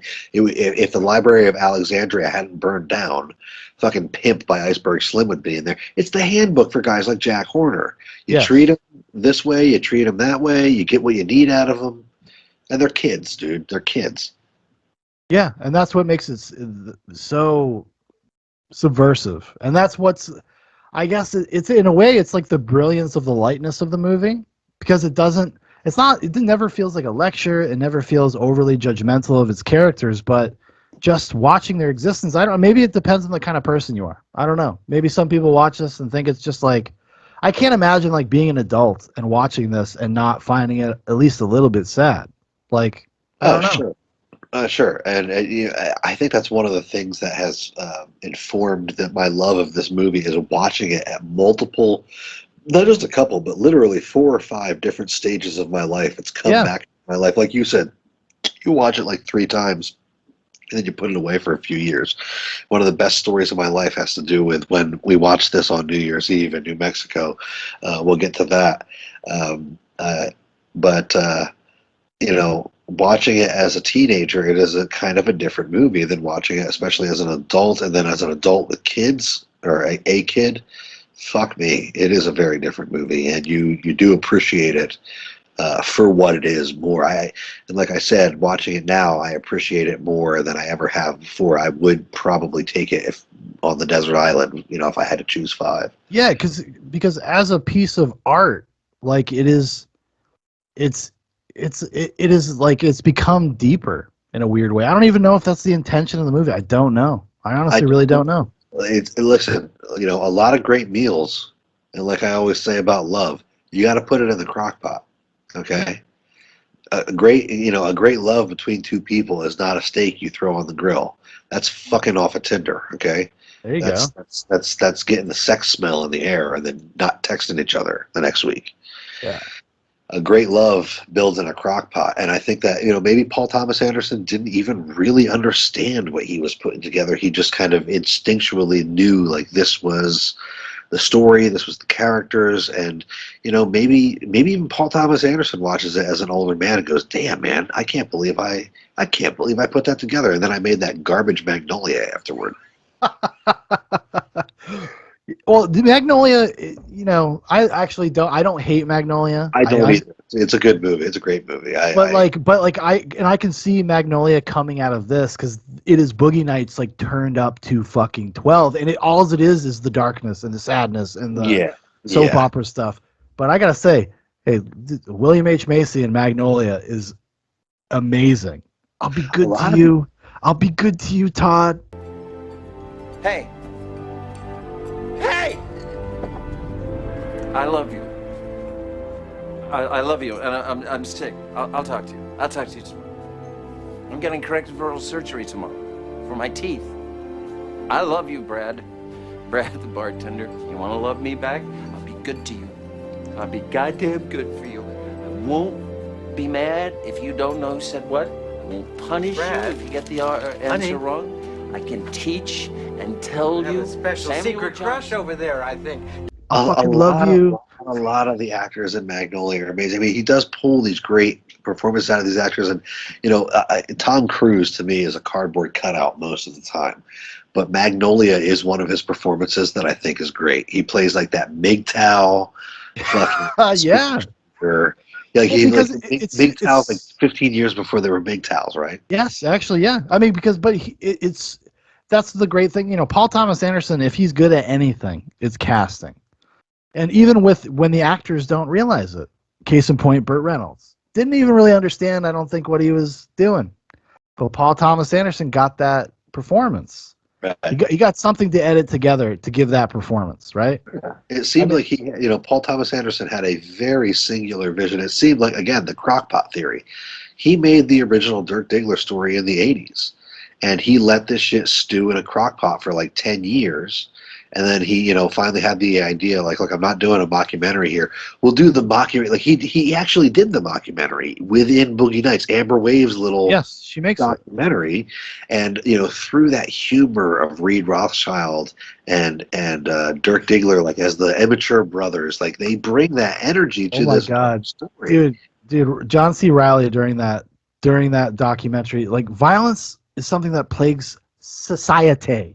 Amber, I live in this world. I don't like violence any more than you do. Violence is a bad thing. But when you see violence in films, it's, if films caused violence, we'd be able to wipe out violence tomorrow. Boom, no more films. That's fine with me. I'll find something else to do. I'll fuck on my own time. I got other interests. I'm a magician. And, hopefully I like, that'll be something that I focus on in the future because he can't fuck forever. I realize that. Anyway, violence is something that plagues us as a society. Like, listen, hey, look, if turning off movies would end violence, I'd do it tomorrow. I'd go fuck on my own time. How many movies have this many great line readings? But that's what I was saying earlier. Like, every subtle thing, everything is just like kind of gold. Like, it is pure cinema. Yeah. It's the distillation of every good thing Paul Thomas Anderson ever saw, and he just poured it into his own thing. Yeah, that's what's great. Honestly, that's what's great about it, and that's what's great about being like a young artist. Is that, yeah, you wear your influences on your sleeve. Just do it. Like, it's still going to be you. Like, we're all influenced by things. Like, not everybody's Orson Welles doing it for the first time, kids. Right. But, like, and I kind of love that about that, because it is very much, I think, maybe our age demographic experience with anything. All we can possibly do is stand on the shoulders of giants, and to lie about it and to pretend like we don't do that is absurd. So just fucking own it. Just own it. Be like, yeah, dude, this is from fucking Scorsese movie, dude. Like, I like Goodfellas too. I want to do that shot. I want to do a long tracking shot that starts off like in the beginning of the movie. The opening shot starts on the Boogie Nights thing. Starts on a sign that says Boogie Nights, and then it turns and the crane moves, and fucking Burt Reynolds pulls up in his caddy and he gets out, and they have a guy on a crane with a Steadicam who steps off the crane and falls them into the nightclub. Like, it's pure cinema. It's amazing. And I love, there's this funny story, Burt Reynolds, because Paul Thomas Anderson, he's a movie geek, and he went up to Burt Reynolds and he said, "Isn't that so fucking cool? We just did that. Isn't that amazing?" And Burt Reynolds was like, well, even though he's very well respected in the industry, Boogie Nights star Burt Reynolds recently tried to downplay the director's talent, who was 26 at the time they made the film. He said this to GQ. He was young and full of himself. Every shot we did, it was like the first time that shot had ever been done. I remember the first shot we did in Boogie Nights where I drove the car to Grauman's Theater after he said, "Isn't that amazing?" And I named 5 pictures that had the same kind of shot. It wasn't original, but if you have to steal from the best. I could name 5 pictures right now where that shot was already done. Like, what an asshole. Like take on set, just taking the wind out of the dude's sails, you know. But Burt Reynolds probably said that exact same thing. He probably called them pictures. he did actually. I think there might be a clip. I think maybe he was on Conan or something where he literally says that. He literally says that. He says that's what he said to Paul Thomas Anderson, a 26-year-old kid making his second movie, which his first movie is actually pretty good. It's John C. Reilly, Philip Baker Hall, but it's very small and it's very tight. And Boogie Nights is a sprawling. It's like an epic, like it's a character piece epic, you know. Yeah. And Burt Reynolds, your one of your leads is like, man, you're not so fucking hot, kid. Apparently, like Burt Reynolds hated Paul Thomas Anderson so much he punched him one time. Which Heather Graham in an interview confirmed. But Burt Reynolds, it was like famously, he was like on a whole nother plane while he was doing that movie, right? I guess. Like he was not into it, basically. Is that what he said? No, that's what Paul has said. That, okay. I know they got in a fight one day and then Burt yelled at Paul. I remember that. Right. Yeah. And then it sounds like though Burt kind of realized years later, kind of like, maybe this was good. I think he might have yelled at him, and I think I remember that he said, I'm going to rip off your head and shit down your neck. Right. I think I remember that. That's amazing. That's crazy. By the way, when you're Burt Reynolds, you can say that. I guess so. Yeah. Huh. Is this true that you we were even after shooting the movie, I'm told that you were so uncomfortable about making the movie that after the movie was done, before you had even seen it, you wanted to hit the director, Paul Thomas Anderson. You wanted to hit him in the face. No, I didn't want to hit him in the face. I just wanted to hit him.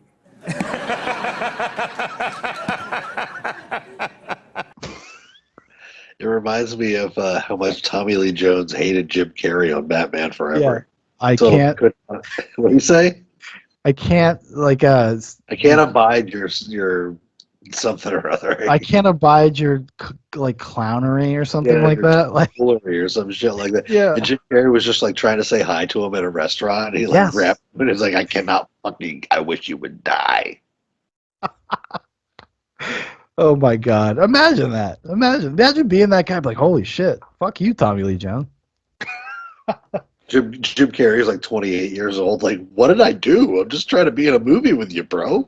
Yeah, his stars on the rise, trying to like everything's coming together for him, and Tommy Lee Jones says he doesn't want anything to do with him, even though they're in a movie together. Yeah. Your star is on the rise. My star is on the decline. Therefore, I hate you. You have outacted me in every single scene of this shitty movie, and I am pissed off. That's what Tommy Lee Jones was saying. Well, I don't know. Tommy Lee Jones is pretty fun in Batman Forever. Let's start this party with a bang!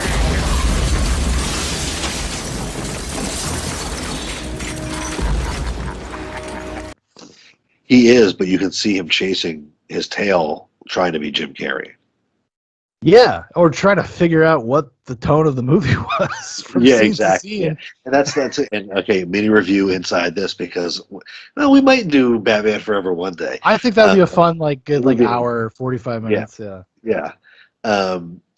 Tommy Lee Jones, I think you're right, was grasping at the tone, and Jim Carrey knew exactly what he was in. He knew what movie he was in. Yeah, and Tommy Lee Jones was trying to figure it out the whole time. I think that the only people on the set who knew what movie they were in was Joel Schumacher, Jim Carrey, and fucking Nicole Kidman. Yes, I agree with that. Yeah. Which is actually part of what is appealing about the movie, is because it's so weird.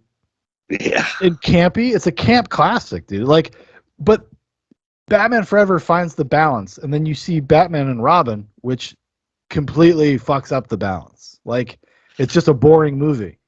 But Right. Batman Forever is a lot of fun. It's one of my favorite Batman movies. I know that's heresy to say, but it is one of my favorites. I think that, dude, I had every poster from that movie on my wall when I was a kid. And you know what? That is a great future. Zoobox Goes to the Movies, the Schumacher Batman movies. Actually, yeah, we should do that. Yeah. One episode, we'll do both of them. Yeah. But, fucking... What is the complete opposite of Batman and Robin? Is fucking Boogie Nights by PTA. Yeah. But I mean, every scene has just its perfect thing. You know who we haven't even mentioned is fucking Philip Seymour Hoffman.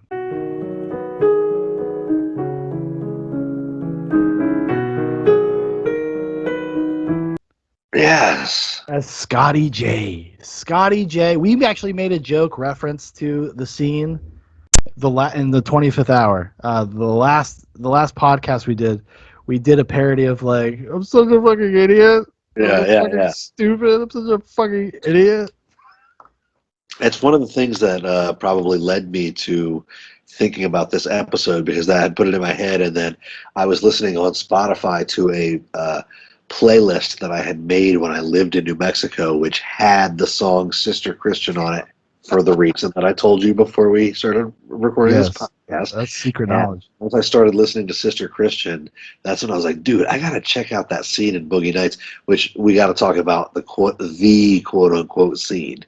But we're gonna do that because we have to, because it is all right. Well, so that's what led me from going, okay, because like Terminator 2 I saw on TV when I was having like my dad weekend in the summer, and when I went to go watch it again, I was like, like I don't know, I might want to like curl up in the wintertime and finish this. And then I was listening to the playlist that I had made in Santa Fe, which had Sister Christian on it, and I was thinking of the most tense fucking scene that has in the history of horror movies and thrillers and fucking dramas. Somehow Boogie Nights manages to have the most fucking tense scene of anxiety that's ever been fucking put on film. Oh yeah, it does a better job. Like, because there was a movie that came out a couple years ago, the Adam Sandler, the Safdie brothers, Uncut Gems. I don't know if you saw that,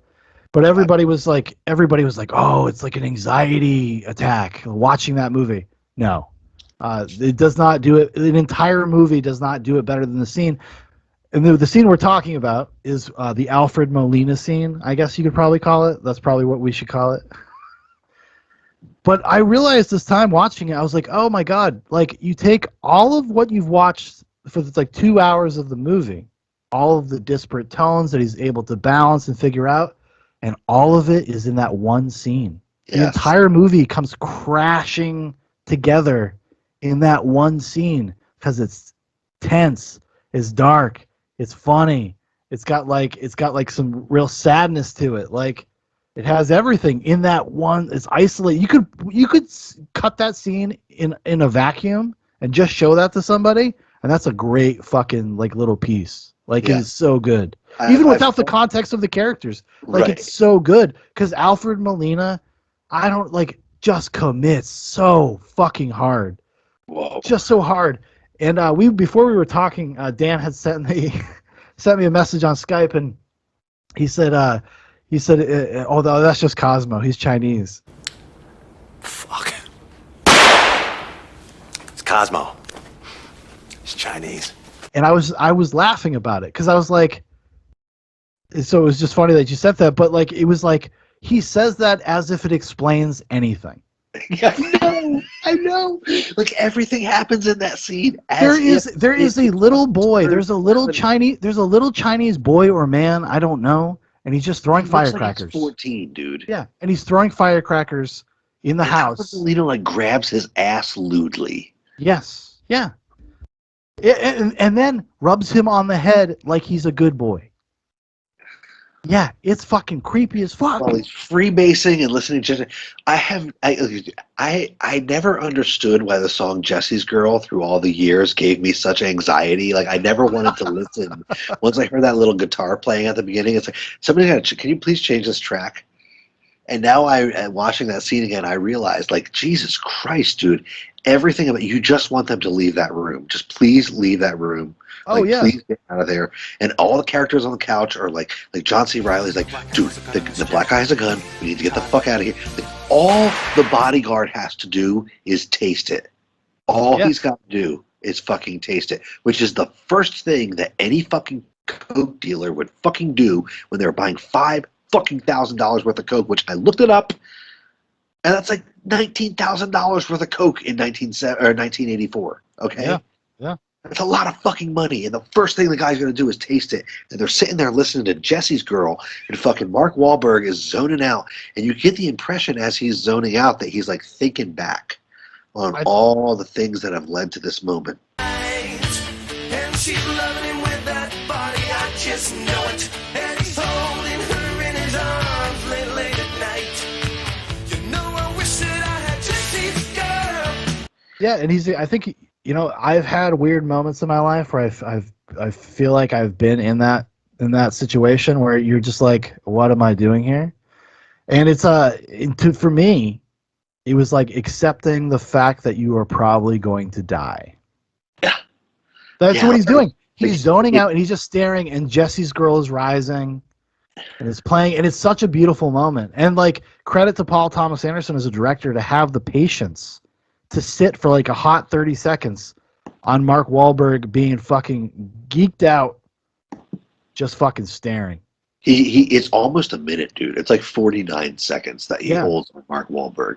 And again, he has the music mixed up in the mix of the movie. So if you were watching this on a nice system, Jesse's girl is fucking blasting, dude, okay? Like, louder than you've ever heard this fucking song blast. Like, Chinese kids throwing off firecrackers. Everybody's freebasing. Tom Jane is being squirrely as fuck. Baseball?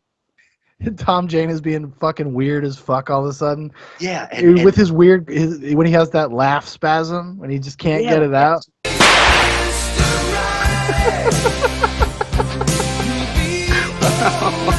Maybe,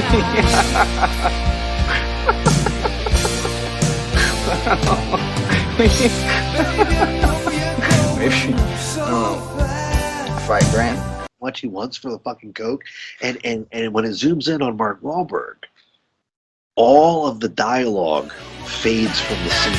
Jesse's girl. I wish that I had Jesse's girl.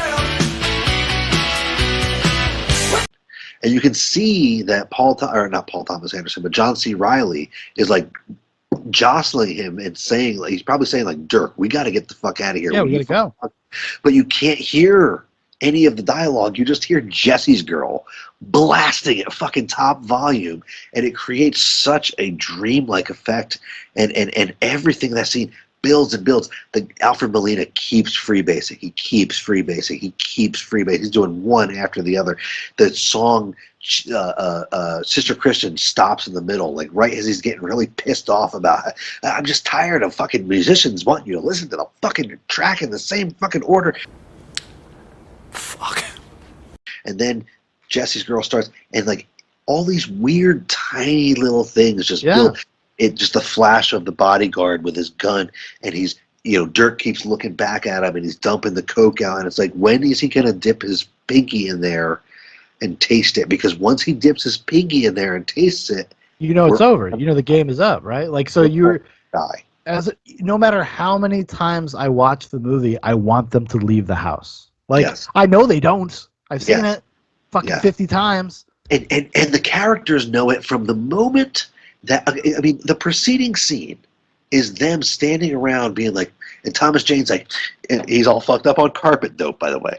Which the carpet dope bit is one of my favorite little tiny little slivers of the movie. Like, I didn't even really notice it until I listened to it in my headphones as a podcast. It was like, yeah, we can do that carpet dope. They make it in a big tub. They mix a little piece of carpet in it. They don't mix that fish scales in it. I don't want fish scales in it. But like, so he's all fucked up on carpet dope, and they're playing. He just says he's not going to check it. So we're gonna do the deal. We're gonna drop half a key of baking soda into a bag. We're gonna walk over there. We are gonna boom, right there. This could be a nifty little bit of hustle bustle. Wait, do you have his address? Fucking read, yeah, I got his fucking address. What? Yeah, okay, question. Sorry. Hold on. What if he tests this stuff out? He won't. Well, how do you know that? Because I know he won't. I know he's not going to check it. And that's good enough for John C. Reilly and Mark Wahlberg. Yeah, because they're idiots. They're fucking morons. Philip C. Hoffman is the only one who has the wherewithal to be like, this is a really fucking stupid idea. And then, again, one of the best line readings of the movie, which every line reading in this movie is one of the best line readings of the movie. John C. Reilly is like, anyway. Oh, my God, yes. And then they walk in, and the first thing that they get to is like a jail cage. Like the porch of this drug dealer's house is like a metal door with another door that's recessed like 5 feet. What? That's not a mudroom. They're in fucking Los Angeles. Okay, that's a cage for humans. And I as soon I never thought of that. Yeah. and as soon as they see it, they all of them have this primitive response of like, okay, we didn't plan for this at all. Oh my God, I know. But that's like another testament to like Paul Thomas Anderson's craft as a filmmaker. Like when they go into there, the first shot is like this slow pushing, and Alfred Molina's in the center, and there's the music playing, and there's Sister Christian, and he's just wilding around, and you're like, we are going into some wild territory, dude. Like, it's like with the Wizard of Oz or something. Like they're going to fucking Oz. Right, you like push into a whole nother world. It's like when you're right. It's like when Wizard of Oz turns color. Yes, exactly. Yeah. In the last couple of weeks since I've been researching this movie, I've been listening to Sister Christian a lot. So every time that Caitlin has walked into the garage and I've been working, she's basically seen me going like this. And there's a Chinese kid throwing firecrackers. Well, because like, I mean, Molina is just fucking owning, and that's why it's like I agree with you. I think Tom Jane, you know what? I think you changed my mind. You can reconvince me of myself from earlier today, but like I think Tom Jane is really the secret MVP because Todd is an amazing character. I would watch a movie about Todd. But like Alfred Molina, you're right. Like he does not work outside of the context of that scene, but that scene he is so on. Like he is just fucking on. And I love there's a little anecdote. He had never heard Jesse's Girl before in his entire life. Because, you know, Alfred Molina, he's like an actor. He's a stage actor. He's like an actor's actor. Yeah, he's not hanging out listening to fucking Jesse's Girl.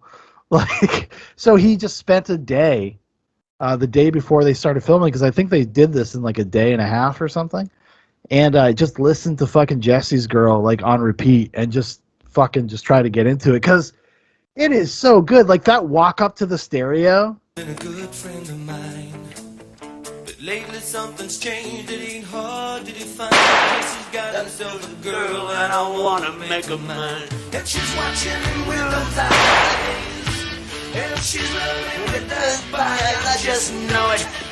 Ricky Springfield, the buddy of mine. Jesse's girl, I'm so jealous. I wanna have Jesse's girl. Did the be with me? What can I have a woman like that? Like when he's just like grabbing at the air, you know, like he's doing like a zombie walk where he's like shuffling back and forward. And he's doing this shitty karaoke where he only knows like half of the lyrics, and then he starts going into this thing where he's going like, "Oh God, I'm so jealous. Why doesn't she just choose me?" Oh, like. You can tell that, yeah, like Alfred Molina is like having the time of his fucking life doing this scene. Yeah, like how often as an actor would you get an opportunity to come in, steal a movie, and like just like literally steal the whole movie? Steal the whole movie. Because I remember being a kid, like that was the scene, like that was the thing that I remembered and we talked about all the time was the Alfred Molina scene when I was growing up. Like, but I had something I was gonna say, now it's evaporated from my mind. But yeah, it's like it's really fucking astounding, like how well that comes together, and that it, like I said earlier, like it brings all of the tones of the movie are in that scene. The entire movie is like that scene is a microcosm of the entire movie, and it kind of made me feel like I was like, oh, you should be stressed out for like this whole movie because this is what this movie is actually about. Right. Like this is this thing. And the reason why it hit me so viscerally, like I didn't have like a creepy coke dealer singing Jesse's Girl. I had a creepy coke dealer playing Guitar Hero. Right. And I'm not going to say his name, but we both know the person. We were at some weirdo's house, fucking trying to score some coke, and he made us play Guitar Hero with him, and it was like the most intense moment of my life because I was just like, there was like guns everywhere, there was guitars.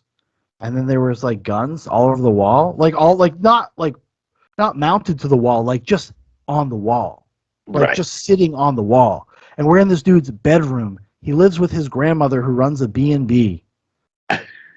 And we're like in the upper part of this house, blaring Guitar Hero at 2:30 in the morning trying to just buy like $100 worth of Coke. You know, like I wasn't in that room with you at the time, but I have been in that room with you throughout the ages, and I bet that, you know, could probably stand beside me. I shouldn't even dox him and fucking mention his name, but like, how many, Chris, when we were teenagers, how many times were we in that room that Shaun just described? I mean, like we're just over here for like $150 worth of pot, dude. We just want the best pot that money can buy right now, okay? You're the weirdo who has it. And like you said, like, we have to play, like, I remember distinctly one time we went over and there was like this weird fish tank and there was a bunch of people hanging around and lots of black lights, and he was playing some Ninja Turtle game on Xbox, and I was like, dude, like, Asia and Trevor are like out in the car waiting for us to get back with the pot so we can drive around and smoke it and listen to like WKNE or whatever. And like, we're taking a long time up here, okay? Because we have to like hang out with this dude because he's literally Alfred Molina from Boogie fucking Nights. And that's the, you know, because that's the thing about drug dealers. They're very isolated, and like when you go to their house, they want you to like hang out with them, and they'll offer you free drugs. They'll do whatever, like just to get you to stay there for a half hour. And it is always like, never. That was the most like the thing I just described. That's the most intense I've ever had, because these people were like, there was a bunch of people and they were all geeked out. Like, they were clearly fucking had been doing rails and like playing Guitar Hero, and it's 2:30 in the morning and there's fucking loaded guns and guitars, and I'm just like, what? I'm gonna die tonight. I'm gonna fucking die. Like, I had that Mark Wahlberg stare where I'm sitting on a bed. I'm sitting in some fucking weirdo's bedroom, and he's got like a fucking 80-inch screen TV in 2008 playing fucking Guitar Hero, and I'm just like, and there's music blaring. I'm just like, I am gonna die. I'm dead. I'm a dead person right now. Yeah. You know who you are. You know who you are. And you remember this. Or you and your best friend are walking around the streets of Montreal with a guy named, what was his name, Philippe or something, and he only speaks a few words in English. He mostly speaks French. And he assured you that he could get you some pot. He knew exactly where to get it. Oh, yeah, you just got to go down this weird dark alley. Yeah, but now you're walking down the street, and he's just asking random people in French where you can get some pot. And then he turns back at you and asks if you need him to stab somebody for you. I'm not saying that's a situation I was actually in, but I'm saying that and again, when you watch this movie as a fucking adult, the Alfred Molina character, he is like one of the firecrackers that the Chinese kid is throwing off. He's so unpredictable. He starts pulling out this gun. You want to see something really fascinating? And he delivers it in that perfect Alfred Molina, like, yeah. Hello, Peter. No, sure. I mean, he's one of the reasons why I'm actually excited for this next fucking Spider-Man movie, just because I get to see Alfred Molina be fucking Dr. Octopus again, which is one of the best comic book performances that ever fucking happened. Yeah, Spider-Man 2 is the best comic book movie ever. Shut the fuck up, everybody else. No, actually, dude, I agree with you, and let's do a goddamn Zoobox that goes to the movies in the future about Spider-Man 2 so that we can fucking ride hard on MCU people about how that's literally the greatest superhero movie that's ever been made. I am so down. So down. But yeah, I mean, again, it's the scene. When I was doing research for the movie, one of the links that I saw when I Googled it was titled, quote unquote, that scene from Boogie Nights. And it's that iconic. I mean, that's all you need to say, that scene from Boogie Nights, and you know what the fuck you're talking about. It's the one with the coke dealer, Freemason, with this Chinese man-boy love child throwing firecrackers, and that huge fucking security guard with the fucking gun hanging out, and your three supposed heroes are sitting dumbfounded on the couch, not knowing what to do, coked out themselves, and then all of a sudden Todd starts asking for what's under the fucking bed. In the master bedroom, under the bed, in a floor safe. Understand? What the fuck is the matter with you, Todd? Let's go. Todd, come on, man. Shut up, Dirk. I told you I got a plan. I got a very good plan. Are you kidding me, Kitty? Nah, I'm not, see? I'm not kidding. I want what's in the safe. We want what is in the goddamn safe, in the goddamn master bedroom, and a fucking floor on the goddamn fucking floor safe, that's all. And you're like, Jesus Christ. And even Alfred Molina doesn't think that he's serious. He's like, wait, are you fucking kidding me, dude? Like, and well, one of my favorite little bits of business in the movie is when Mark Wahlberg and John C. Reilly are both like, no, hey, dude, we didn't think he was going to do this. We had no idea he was going to do this. And then Alfred Molina he goes like this. He goes, nah. He like waves him off like, no, don't worry about it. It's not. Hey, don't worry about it. We'll figure this out. Yeah, because Alfred Molina feels like he's such a party boy, such a fuck boy, and he feels like he's such in a position of authority. He's like, nah, Todd's just being crazy. Whatever. Don't worry, I'm going to talk to Todd. That guy Todd, yeah, he's just being crazy on the couch. And then Todd just pulls out a gun. You want to freebase a little bit and come down a little bit? No, don't worry about it. And when Todd says, nah, he's got like his Coke drips like dripping into his mustache. Nah, man, we want something else from you. And Alfred Molina's like, what? What do you want? He's like, dude, I'll give you the shirt off my back. Like, what do you want? And then Todd, what's in the safe? Under the bed, in the master bedroom. And he like goes on this fucking rant, you know what I mean? Describing, and dude, that's what I'm saying is Thomas Jane needed like an extra 5 minutes in this movie. Oh my God. Honestly, I really love Tom Jane. I think he's an actor that like not a lot of people know what to do with. And he works like fantastically in this kind of context because he can just come in and be like that guy. Like he's not a leading man. He's a character actor of like, but like of the highest regard. Like for me, although there's one movie and I would recommend it to everybody. It's October, everybody. I hope this episode gets out October. Oh fuck. He stars in an adaptation of a Stephen King short story called 1922. It's on Netflix. It's a Netflix movie. It's really good, and Tom Jane is the lead, and it's fantastic. I would recommend checking out 1922.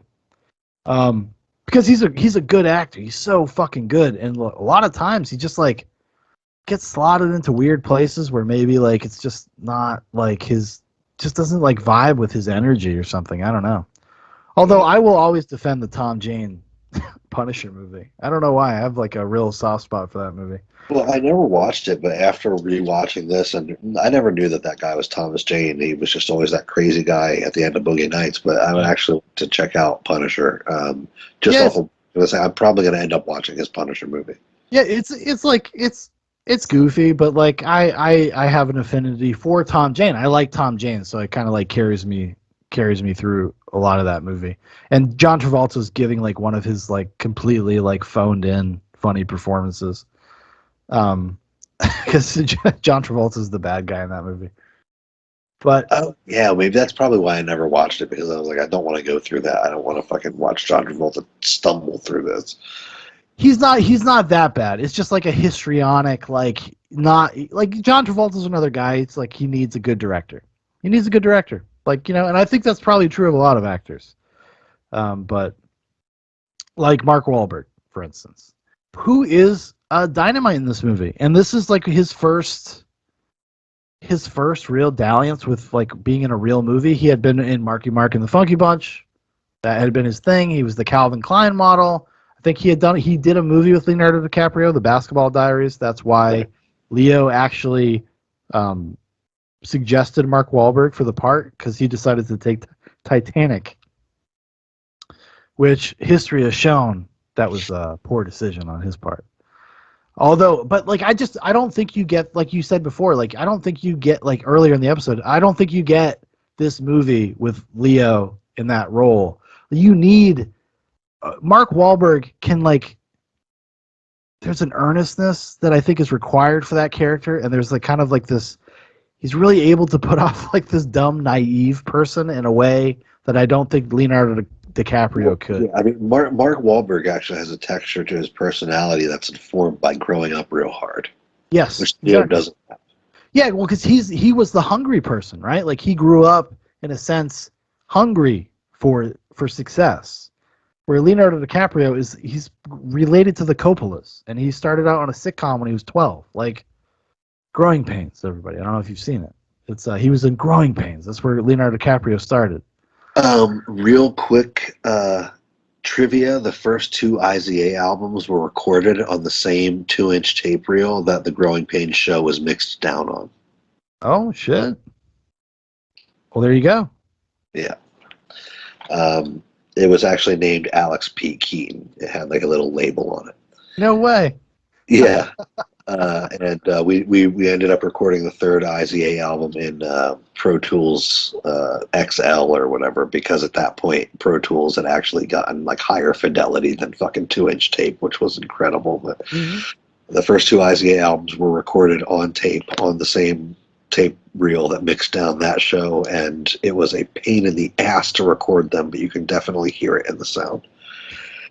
But yeah, man, I mean, again, like threading the IZA's aesthetic attention to anachronistic detail. Everything in this movie, the cars, the makeup, the costumes, the wallpaper, the carpet, the couch, the everything is fucking perfect, and you get so pulled into this world that you want to be there hanging out with these fucking people. Well, there's nothing that breaks the reality. There's nothing that breaks the reality of the film or of the film's world, the verisimilitude. Like it is so perfectly, and it's, you know, and going back and watching it, like I realized how small the movie is. Like if you really think about how many locations are in the movie, there's actually not a ton. Right. But it makes it feel like the whole world. Like there's a grandeur to it, you know? Well, that's just it, is that like, I think that speaks to the insular nature of these characters. They all think that they're fucking celebrities. They all think that they are world-changing, top-notch celebrities. They have their own award show where they all kiss each other's ass. One of my notes says, I'm not going to look for it, but it says something like, award shows are all fake, but porno award shows are extra fake. Like they're literally just kissing each other's asses for coming all over each other. Oh my God! Like and Dirk Diggler's his acceptance speech is amazing. Wow. I don't know what to say. I guess the only thing I can say is I'll promise to keep rocking and rolling and making better films. You know, it seems we make these movies, and sometimes, you know, they're considered filthy or something by some people. But I don't think that's true. These movies we make, they can be better. They can help. They really can. I mean that. We can always do better. I'm gonna keep trying if you guys keep trying. Let's keep rocking and rolling, man.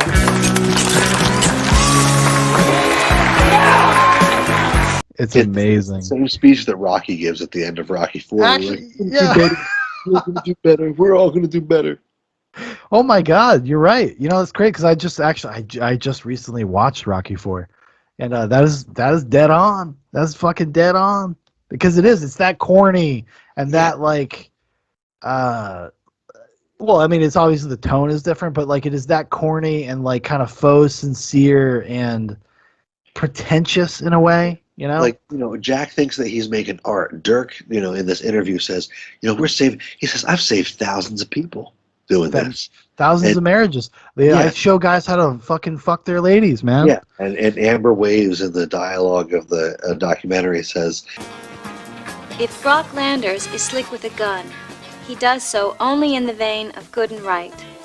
Brock protects the values of the American ideal and fights for causes that instill pride in a society where morals are hard to come by.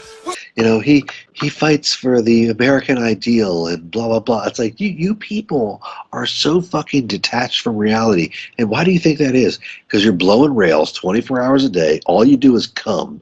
And you've got more money than God because, you know, you're making porn.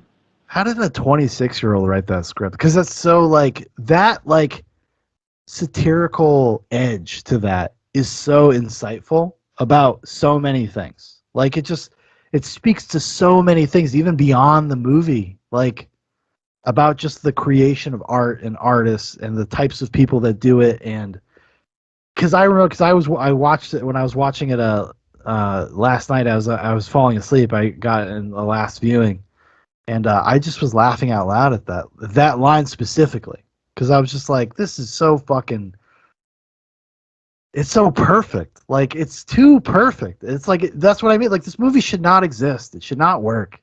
Right. How the fuck did he put this together? Like, how did he do it? Right. And then to be so aloof and fucking cavalier in interviews, like, I don't know. I just like stories, man. I just like people. Fuck you, dude. Like, tell me what was going on. Stop lying to Charlie Rose. It's like, listen, I think that there are actually pieces of art that have been made in this world that were just spontaneous ejaculations that will never be, even by extremely great artists. The one that I'm immediately thinking of is Rumors by Fleetwood Mac. There's no reason that fucking album should have ever worked ever in a million fucking years. They were on more coke than Columbia. And Okay? it's an all-timer. I mean, it's And they were all at each other's throats, and they all hated each other. And not only is every track on that fucking album perfect, but even the tracks that were supposed to be on the album that got cut are fucking perfect. That's one. Actually, we own that on vinyl. Yeah, it's a good one. I think that Boogie Nights is one of those artistic, ironically called ejaculations, where Paul Thomas Anderson was, like you said, he was at that perfect ripe moment where he was more mature than the Dirk Diggler story, but he wasn't so pretentious as Magnolia. And he was right in that sweet spot where he could mix these tones perfectly, and maybe he only knew what he was doing on a reptilian level. Well, if you were to believe, what's her name, Fiona Apple, because Fiona Apple was dating Paul Thomas Anderson when he made Magnolia, that he kind of actually started being a giant cokehead. Stop it. Just stop for a second. What did I tell you? It's too fucking long, okay? There's too many blow-ups. It's all just too fucking Smarten up. Yeah. Boogie Nights wasn't like this. Sydney's not like this. Huh? You want to come back home and be embarrassed in front of them? You're the only child that's too long. Smarten up. Do it again. After Boogie Nights, which is kind of ironic. Which makes sense if you watch Magnolia. Like, honestly. Like, yeah, looks like a movie that a cokehead made. But like, what do you think of the rest of his kind of like filmography? Because I know I've brought it up a few times, and like you're always kind of like aloof about it. You don't really like. I mean, other than Magnolia, what did he do? Did he do Punch Drunk Love? He did Punch Drunk Love, and then there's a long gap, and then There Will Be Blood, The Master. I haven't seen that one, but you should recommend it to me to check out. I mean, There Will Be Blood is an absolutely, I mean, again, it's another fucking masterwork, but There Will Be Blood didn't move me on a level where I ever really want to go back and watch it again. Ooh, I'd be really curious to see what older Dan thinks of There Will Be Blood. Me too, because it was a movie that I kind of found a bit boring. Yeah, I can understand that. I can totally understand that, because his entire like worldview or view as a filmmaker changed. It shifted. Like, so there's Heart 8, there's Boogie Nights, there's Magnolia. That's like a period. And then he does Punch Drunk Love, which is kind of like a stopgap between Magnolia and then There Will Be Blood, because he gets more minimalist with Punch Drunk Love. It's much more low-key, minimalist movie, which I really like Punch Drunk Love. And Philip Seymour Hoffman as a sleazy mattress salesman that also runs call services. He's really great in that.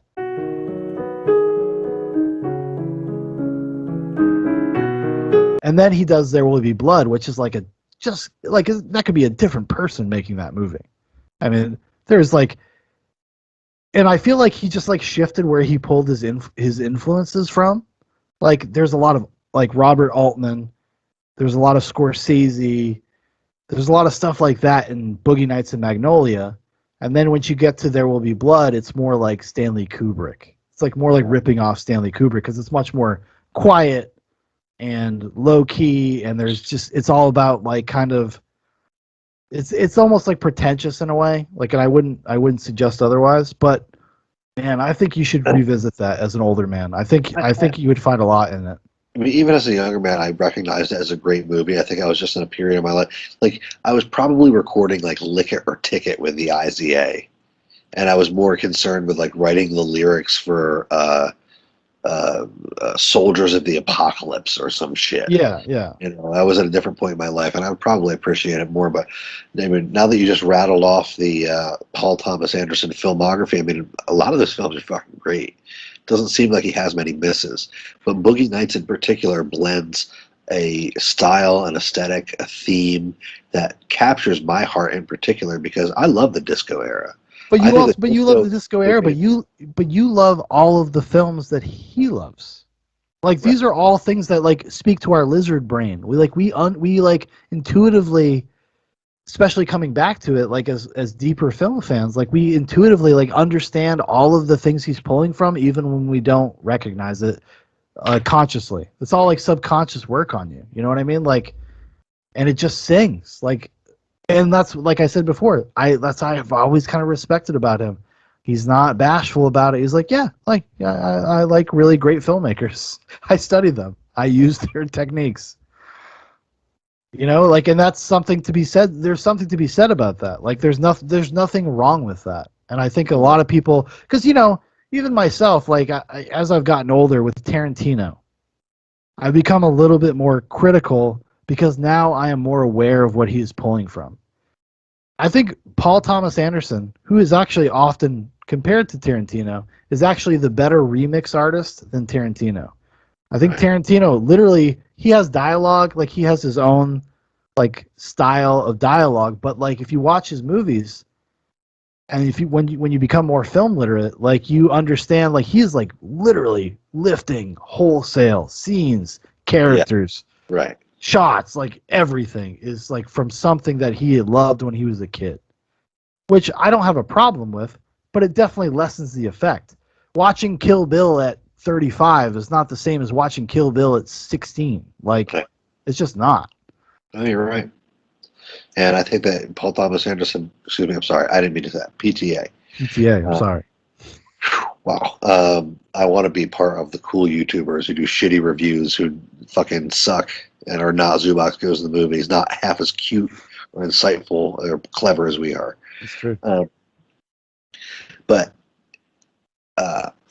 I don't know. I think that he manages, like you said, to distill these things without actually great, like straight up ripping them off. I mean, there's so much Scorsese in this movie. Oh, like yeah. that style of pulling every scene from one scene to the next with music, with camera work, with color, just like pulling you through the story. Think about Goodfellas, and then think about Boogie Nights. They're very similar movies. Like I mean, Casino. Or even Casino. Oh, which is, we've talked about Casino. Go check out our Casino review.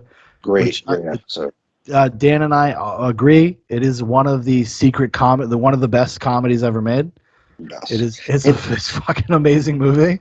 Actually, so is Boogie Nights. I mean, Boogie Nights is hilarious. Fucking comedy. I mean, like I said at the beginning of the episode, me and my brother Jeff used to just act out these scenes as kids. Why? Not because they were great drama pieces, but because the lines were fucking gold, dude. It's hot fucking action to the max with his dialogue. Well, that's the great thing about Paul Thomas Anderson. He has an appreciation for the lowbrow humor stuff, but he's like so good as a filmmaker. It doesn't read lowbrow, even though it is totally lowbrow. Yeah, like I said. When they're picking out shoes and Paul Thomas Anderson's like, hey, are they lizard? And Mark Wahlberg goes, no, they're Italian. Like, These are the ones. These are great. Yeah, those are really cool. Are they lizard? No, they're Italian. I'm gonna fucking buy these. Oh my god! The whole thing when they're when Dirk Diggler gets famous and he's buying new clothes and stuff, and he's like in the club dancing with Roller Girl Heather Graham, and he's just like. He's like, yeah, this is imported Italian nylon. That shirt's pretty sexy, too. Well, yeah, this is like imported Italian nylon. And it's like a special edition limited silk print. And it was done by like this really famous design artist from Italy. Like, I fucking died. I died. And it made me think, because we grew up poor, and we knew people like that. That is the equivalent of a fucking dude from the ghetto buying a fucking pair of Jordans. But also, here's a take that I hadn't thought about before. Eddie Adams is a boomer. So he is going to have an appreciation for cheap shit like Italian leather, and like you said, like he's going to think shit like nylon is fancy because it's like a new fabric. The new fabric. It's all these social identifiers. Like it's he lives life as a boomer. just like when you meet Tom Jane, he's talking about how fucking cool Dirk Diggler's car is. Fucking full fucking race cams. Yeah, I was just gonna the fucking 10 layers of competition orange, hand buffed, full fucking race cams. Oh, oh my god. Oh, I know I said it before, but that push in with the camera and Tom Jane's just like he's got that fucking ball of beer and he's like, whoa. Like that's the crazy thing. It's like you and I know you agree with this. Like you've met all of these people. Like we've all met these guys. We've met these people. And it reads so true because like there is like the comedic satirical part of Boogie Nights, but like all good comedy, like all good satire, it speaks to something that you understand, like that you intuitively like understand, like these are like, to me it's crazy that this is California because I'm like these are Massachusetts dudes, like, these are New Hampshire dudes. Every fucking party that is portrayed in Boogie Nights, I have been at that party, except less cool. Yeah, you've been at the lame version of it, yeah. Except it was like, it wasn't at a pool at a porn star's mansion in L.A. It was in like a barn in Marlborough, New Hampshire. But I was at that same party. Yeah. Probably listening to the same music too. Exactly. Yeah. Especially if I showed up and had my fucking CDs with me, because I definitely had the Boogie Nights soundtracks that I stole from my older brother. But yeah, I mean, one of my notes here, the dreams of boys turn into the nightmares of men. That's, I think, one of the themes of this movie. I don't know if PTA really knew what he was doing, but that's the thesis here. To me, the end of the movie, even though it ends with that beautiful Beach Boys song, which, if everybody doesn't know and you don't know, is my wedding song. Is a funny story with that song I'll probably share off the air, but okay. It's God Only Knows, and it's supposed to be this big uplifting thing. Everybody's getting what they want. Did I hear someone say deal? This weekend, and this weekend only, Buck Super Cool Stereo Stores making super cool deals on all name brands. We're open, we're ready. All you need to do is walk over, get down, and come inside us. Word. Cut. Excellent. Buck, honey, that was great. But like, if you really listen to that song, it's a very bittersweet song. That's why I don't believe Paul Thomas Anderson, even when he recounts like what his intentions were. I'm like, I don't believe you. You don't put God Only Knows by the Beach Boys at the end of your fucking movie if it's not supposed to be secretly melancholy. Yeah. Like, that is ridiculous. That is so on the nose. Holy shit. And I know, oh my God, I got like really like animated. I wasn't going to say it, but I mean, that song was given to me, and not only that song, but like a shitty YouTube compilation of a bunch of celebrities singing that song was given to me as like a consolation prize at the end of a relationship that I thought was going to be like a great love of mine. Oh yeah. And she sent that to me as like a way to say like, I still love you, but I actually want to marry a rich, handsome dude.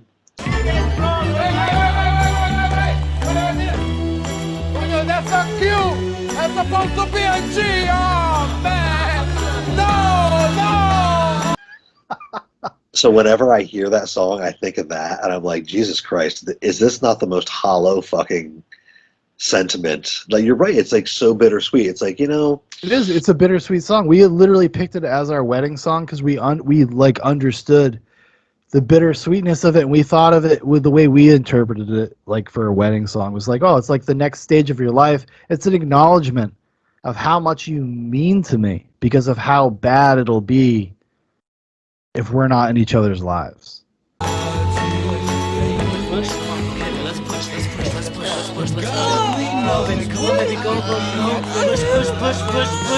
Yes. Oh yes. Almost there. No, don't push. Big push to the top. That's big push. This is big push. Push.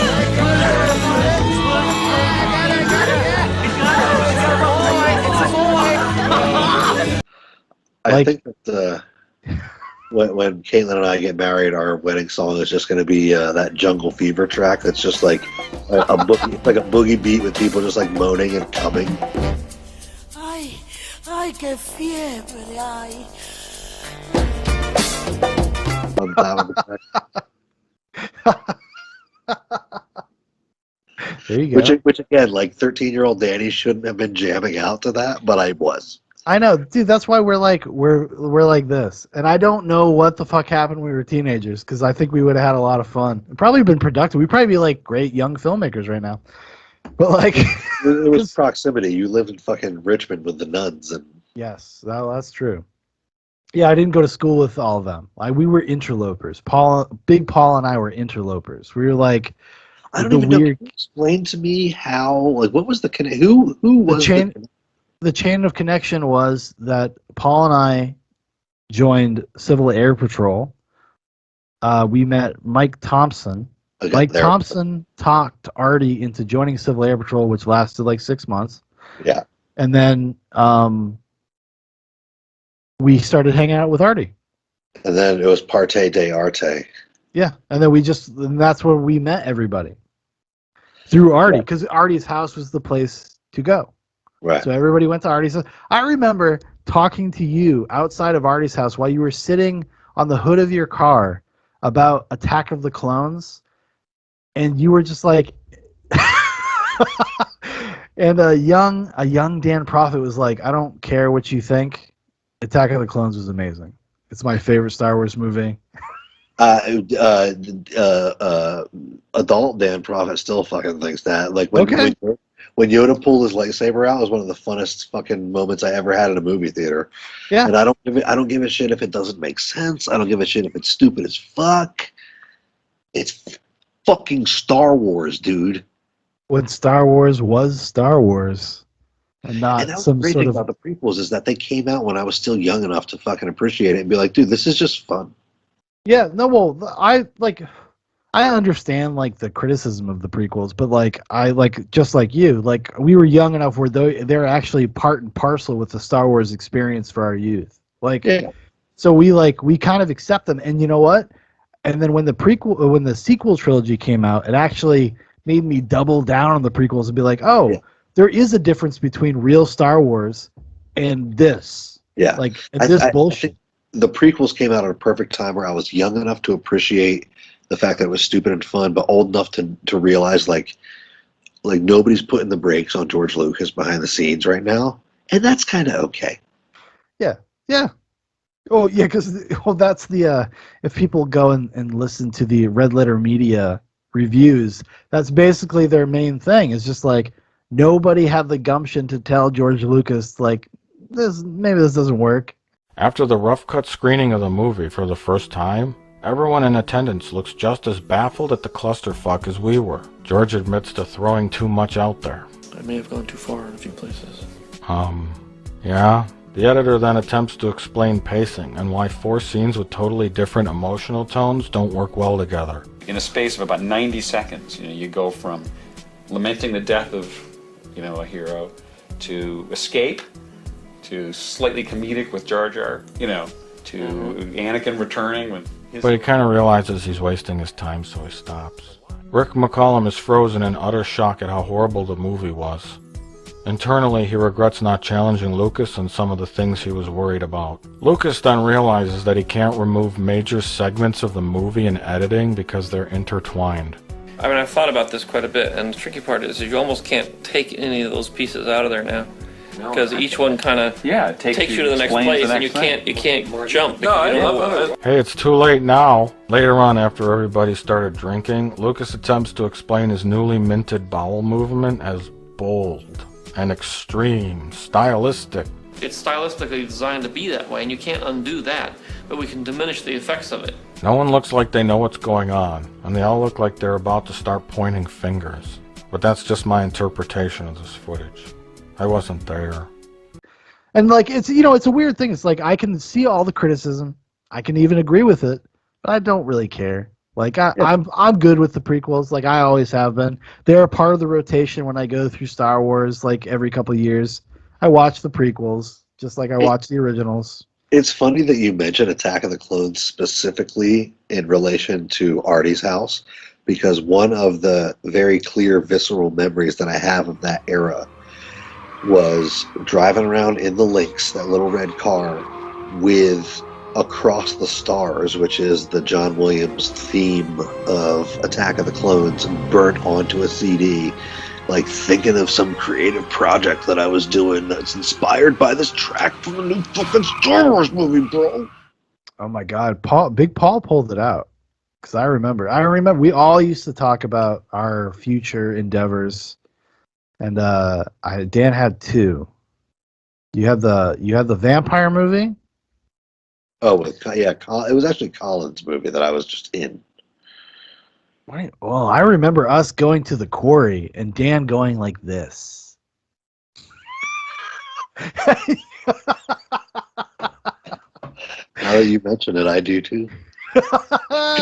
We were gonna film a big scene where I was like in a leather coat with two swords on my back, and I was gonna fucking flip off the quarry. Which is, dude, it's insane. It's insane that you have that stuff as a teenager. Because before I met you, and I know Big Paul can confirm this, I was writing a book or a script. I don't know what it was going to be, but Big Paul used to talk to me about it all the time.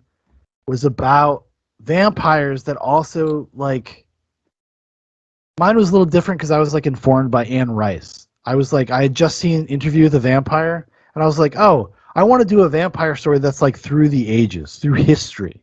No, and I was a Catholic kid, so I'm like, oh, like he was alive when Jesus was alive, like just like stupid hack shit like that. But the thing was, for some reason, everybody knew karate, and everybody fucking like everybody had swords, and I was just like, and I'm thinking back on it, I'm like, okay.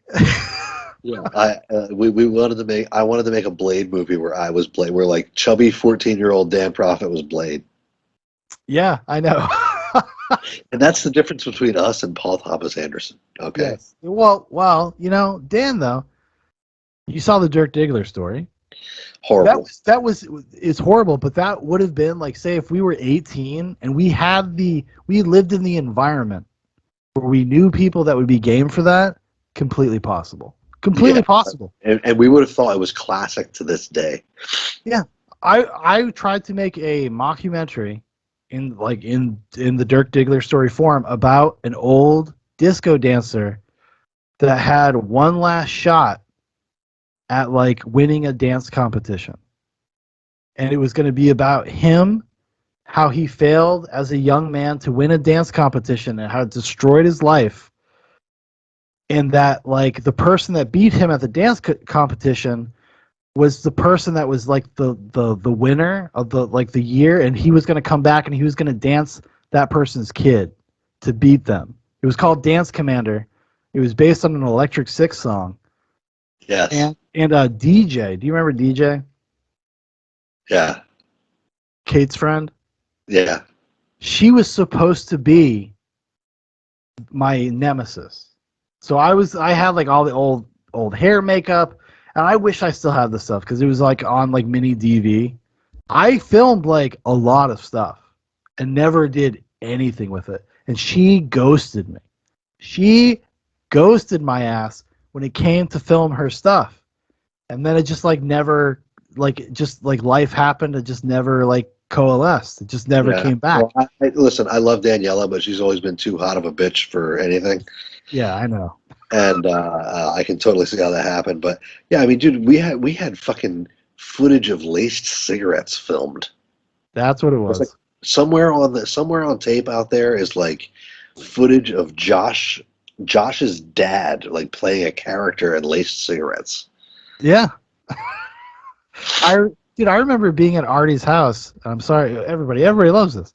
I remember being at Artie's house and like you talking to me and Paul about laced cigarettes and about the opening scene of all the drugs that like, you were gonna do and how the clock would move. Yeah. It would be all in black and white. Yeah.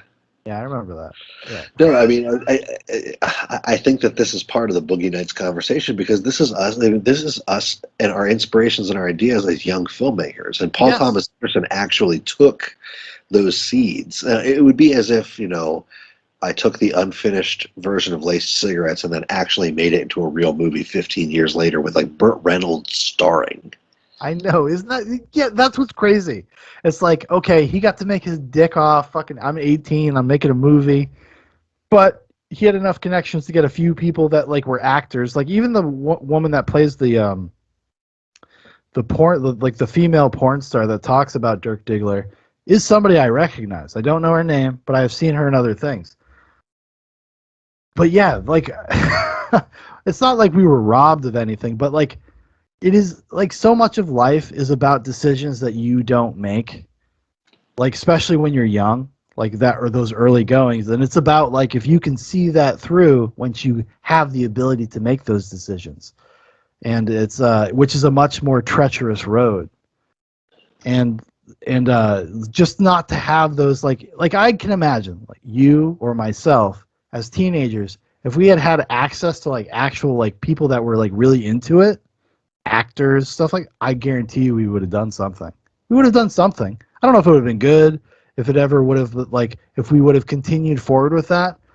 But like every independent person, any independent young filmmaker knows the hardest thing to do is to get anybody to fucking actually do it with you. Right. Like that is so goddamn hard. All your friends, everybody's like, yeah, of course, I'd love to be in a movie, whatever. And it never happens. They don't actually feel that way. I remember at the end of like my third grade year, I wanted to make a movie. Okay, let's go way back. Let's hit the fucking way back machine. On the regular Nintendo, actually it might have been on Super Nintendo, there was a video game called Out of This World.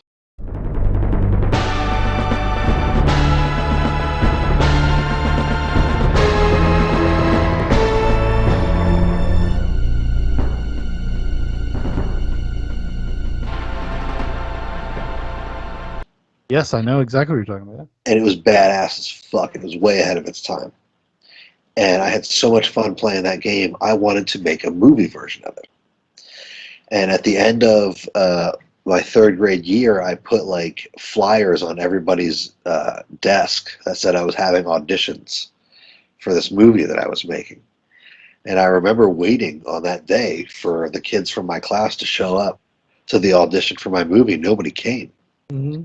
And it was one of the, if you're out there listening to this, it sounds like a sad story, but as a creative artist throughout the years, it was great to have that experience early on because it showed me that nobody fucking cares about your creative project. No. And you need to be the driving force behind it. And that's why movies are the hardest creative project for a young developing artist to make, because a movie requires so many different people to be at the same place at the same time, on board, knowing what they're doing, way more than it takes to record a song, especially with today's technology. And you can never, as a young creative person, get all those people in the space at the time, acting well, in character, with the right lighting. It's fucking impossible. It is, yeah. If you don't have like people that are committed in the same way that you are, for sure. I remember having a conversation with you when I was 18. We both lived in Alston. You were heavily pursuing music, and I had not let go of the desire to like make a movie. And I remember you just being like, yeah, dude, it's impossible. Like, it's so hard. Like, how are you going to get everybody? Like, how can you possibly wrangle people to do this? And it wasn't like you didn't say it in a mean-spirited way, and I'm not suggesting that you should remember this conversation at all. I think it was like you had a Halloween party that I showed up really late to. And I had just written like a little short script, and I had gotten some people that like maybe I thought I could do it or whatever. And it never happened, obviously. And Well, and you were just like yeah, that's why I just started to focus on music because it's just an easier road. Like that's such a hard road. Like I can't like how are you even supposed to get people to do things with you? right. And it's crazy that you bring that up because I don't remember that conversation, but I can see it happening because when we lived in Alston on the same block randomly, Yes, it was random, completely random. when I was first booking shows with the IZA and I was learning these hard truths about the entertainment industry. But when you're a young person and a creative person, you have that dream, that Dirk Diggler dream of the neon sign with your name that's sparking and flashing. It's so powerful that people just can't even fucking imagine it. And then when you put yourself out there, you're met with the reality that nobody gives a fuck about what you're doing and you're actually not that good.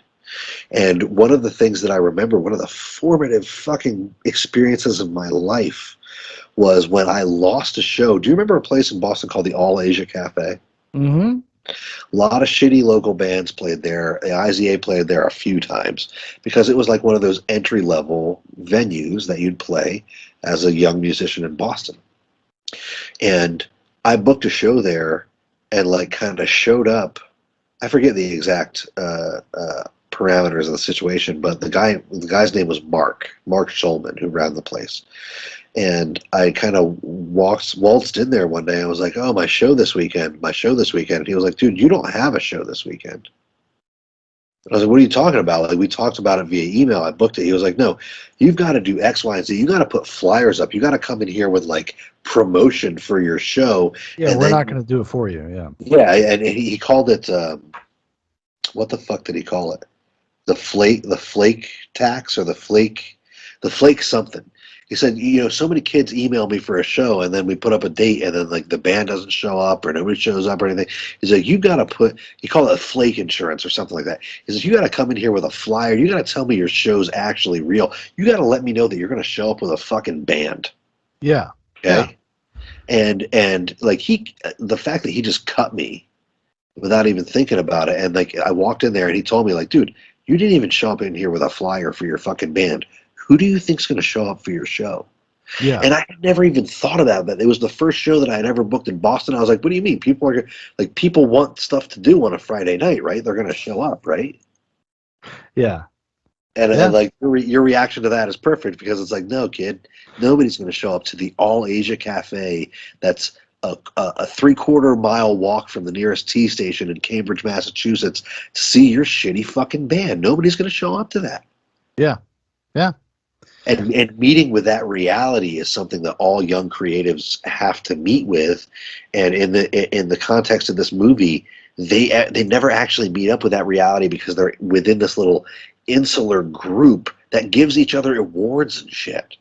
So they just pretend like they're celebrities. It's crazy to think of all of the people that don't meet Jack Horner's fucking. You know what I'm saying? Like, because like there are so many people probably like in the periphery of this movie, of the reality of this movie, of these characters that like aren't that. And you get a little preview of that with Johnny Doe. Yeah, or like maybe that girl that showed up with the Colonel to the party looking for coke. She probably thought she was going to be the next big star. Yeah, exactly. And we've all been there, and especially like I can speak just to that reality, like you're speaking of as being in a band.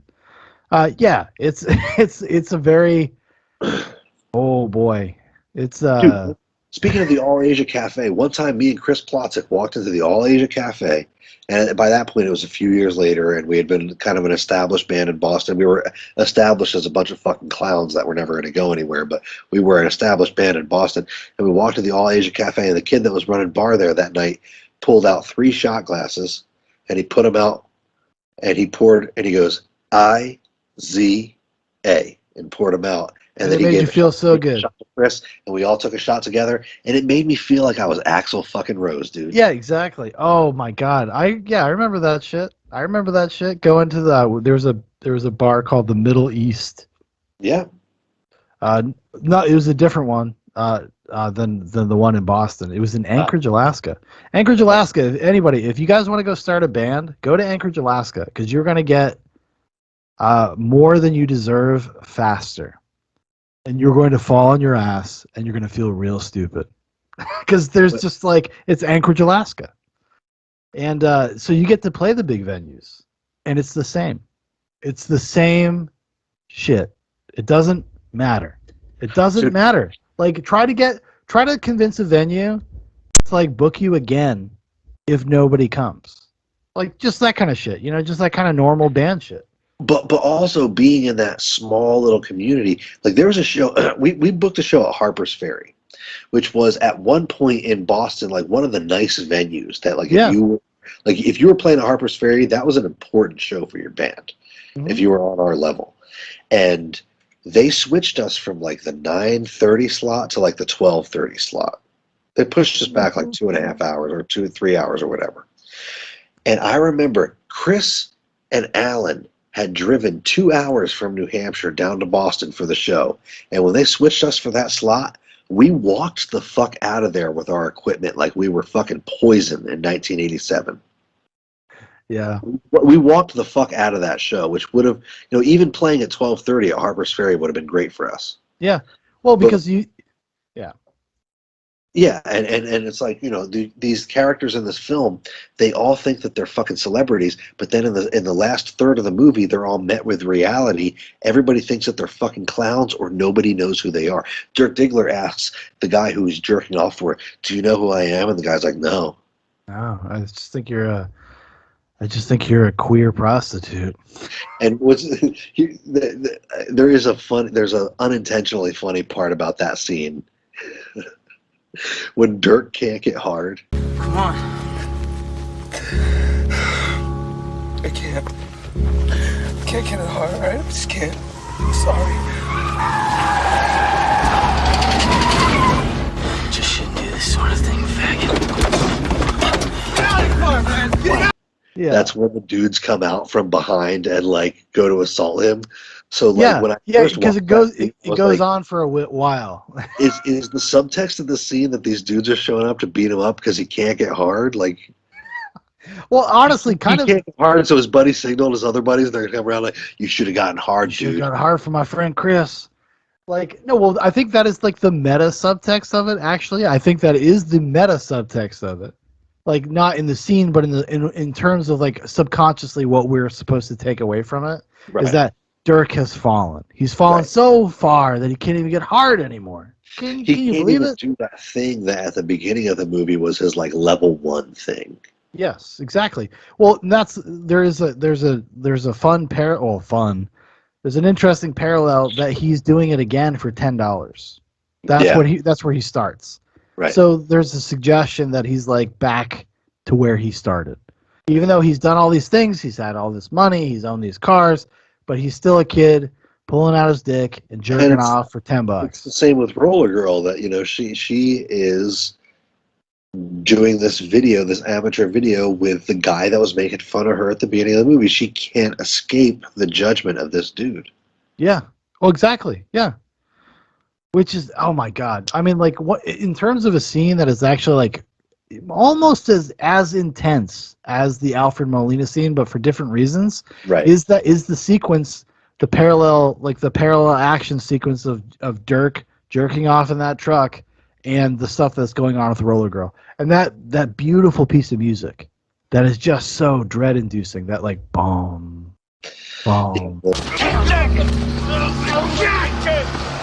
The bells are tolling. The bells are tolling. Like, it's so fucking. The underrated score of this movie, that, you know, it's overshadowed by the incredible disco soundtrack, but, you know, the few scenes in this movie that rely just on the score, particularly that scene, absolutely incredible. Yeah, the bell tolling, which is it's a first time guy doing that in the music department. John Brian. First time editor. The guy that edited this, Dylan Ticknor. I don't know what else he's done, but this is the first thing he ever actually like completed. Oh, but he's got some. He's worked with Paul Thomas Anderson again. There Will Be Blood. He edited that. He edited Zero Dark 30 and Brokeback Mountain. So he's done some stuff. He's got a couple movies coming out. He's got a Marvel movie coming out, because that's what happens to all talented people. They want to go make a buck. He did Eternals. Hey, listen. Hey, I'm not trying to win an Oscar, and not trying to reinvent the wheel. I want to make $1.01 in this business. Jack, I'm not trying to hurt you. I'm trying to help you stay one step ahead of the game. Which means I need to make a Marvel movie, Jack. I'm talking hot fucking superhero shit to the max, Jack. Floyd Gondoli has tried to convince Jack to make a Marvel movie. One of the and to pull randomly now because I'm going to start pulling from my notes, but Floyd Gondoli equals the inescapable change of time, the thing that we talked about in the 25th hour. Yeah, well, you're right, because that's that and it's something we haven't talked about at all is the historical context of this story. Like, it is actually about a period of time that was a transitionary period for the porno industry, where they had a sense of authority, they had a sense of like integrity, of value, because they were quote unquote filmmakers. That's what Jack is always talking about in the movie. You come into my house, my party, to tell me about the future. If the future is tape, videotape, and not film, it is amateurs and not professionals, I'm a filmmaker. That's why I will never make a movie on videotape. I'll tell you something else. I will never, ever loan out any of the actors that I have under contract to you. Because their movies are played in theaters.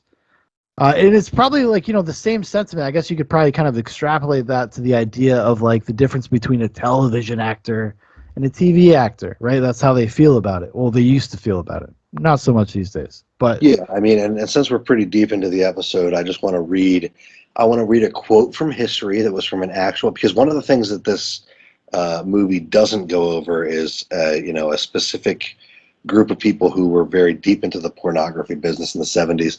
And one of the quotes that I wanted to read from a guy named Al Goldstein was, "The only reason that Jews are in pornography is that we think Christ sucks. Catholicism sucks. We don't believe in authoritarianism. Pornography thus becomes a way of defiling Christian culture, and as it penetrates the very heart of an American mainstream, its subversive character becomes more charged."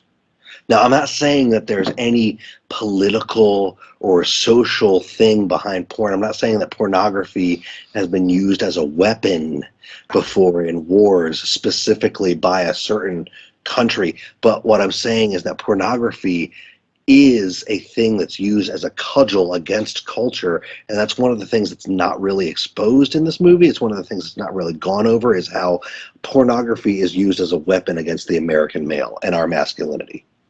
Well, yeah, I think it does. Like, if you were to have a more mature reading of it, like maybe de facto, it does that. Like, if you have our perspective on some of the characters, the predatory nature of Jack Horner, that's why, like, I don't know, like, how much of it is intentional or how much of it is like that we will, like, we kind of read into it.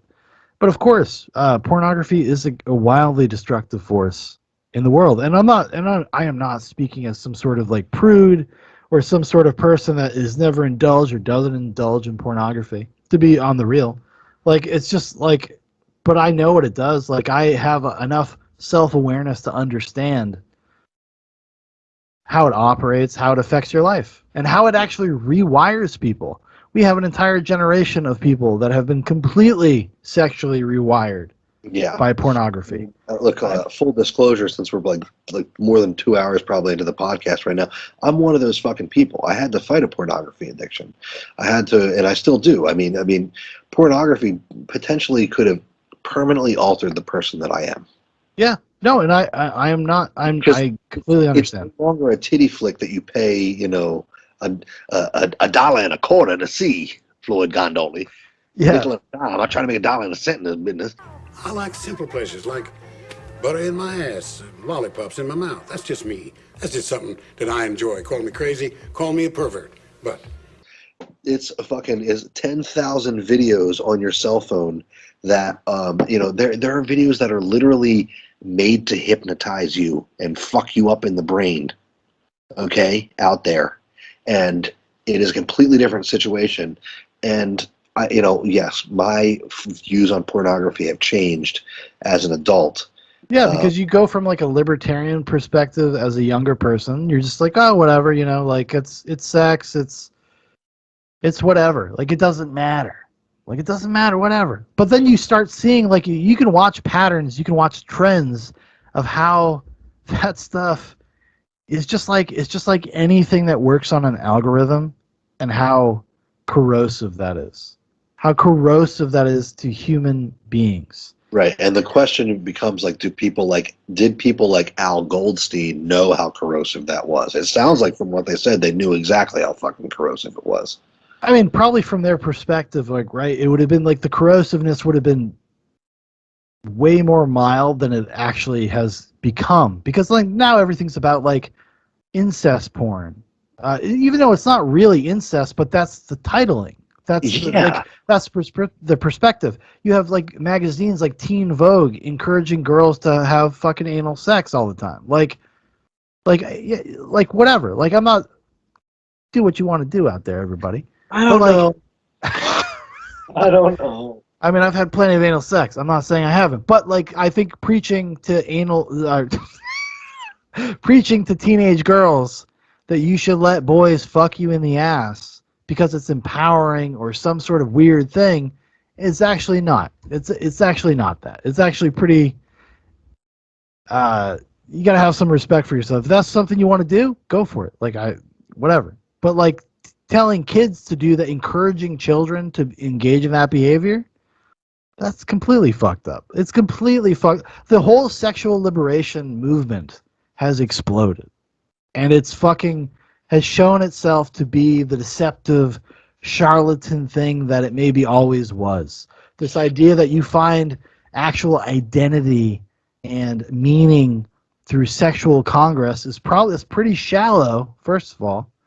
And second of all, like, they're not teaching you to enrich your life or find somebody that you can have, like, meaningful relationships with. It's saying just like, oh, use your body, dude. It's just for pleasure. It's just for pleasure. What are you talking about, Sean? This stuff has saved thousands of people. I've gotten thousands upon thousands of letters, from people telling me, oh, God, you've taught me this, and you've made our love life so much better. And this isn't, go out and have sex with 10 million people and, how to get a girl off. It's about how to get your wife off. If only, people could have been doing this before, we could have saved 1 million relationships. I've saved thousands. Well, yeah, well, exactly. I've had so many marriages, guys, now they know how to fuck their wives hard. They know how to fuck their wives slow. They, you know what I'm saying? Like, they know, like, I've done a lot. I've done things. It's just like when Napoleon was the king of Greece. Yes. And that's, and that's another undercurrent, another, like, little subtext of the movie is how fucking stupid everybody is. Yes. Even Eddie's mom, even Dirk Diggler's mom, they can't even articulate something deep. Right. All they can do is lash out and be like, "You're stupid. Yeah. You're so stupid." She doesn't even have the vocabulary to articulate to her son what makes her angry about her son. Exactly, and you see that kind of like it's a weird inversion of the concept of impotent rage, because that's his mother, and it's interesting. Like I think the woman's name is Diane Gleason, the woman that played that character. And she just kind of intuitively, like, thought that this was about Paul Thomas Anderson's mom. And while they were on set, she went up to him and said, you don't ever have to forgive her. You can just move on. Like, she just, like, out of the blue said that. Because it's so visceral. Like, that scene is so visceral. Don't do that! You're not gonna be doing that because you're too stupid! I'm not stupid! Yes, you are! Please, don't fucking do that! Please, don't be mean to me! I'm not being mean to you, you're just too stupid to see it! You don't know what I can do. You don't know what I can do, what I'm gonna do, what I'm gonna be. You don't know I'm good. I have good things that you don't know about. No. And I'm gonna be something I am. Don't you fucking tell me I'm not! Anything! Don't hurt me! And you don't talk to me! No! Yeah. And I think so heartbreaking, dude. And I've never felt that. I've never been, like, dressed down like that by either of my parents. But, like, I can imagine it. Like, I understand. Like, I can imagine why that would ring true. You know what I mean? Like, you could feel the truth in that. Yeah. In that situation, and they do so much to show you that, like, Eddie is a boy. Like, one of the great moments in the movie, and the movie is littered with these great character building things that they don't draw your attention to specifically, is that 360 view around his room.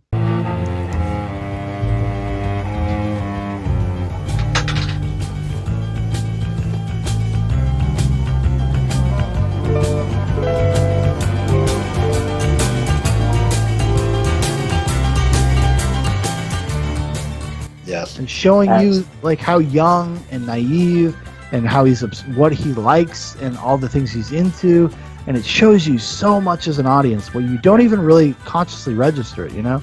And that overture is playing that song called Joy. Yeah. Which is one of my favorite songs from the soundtrack.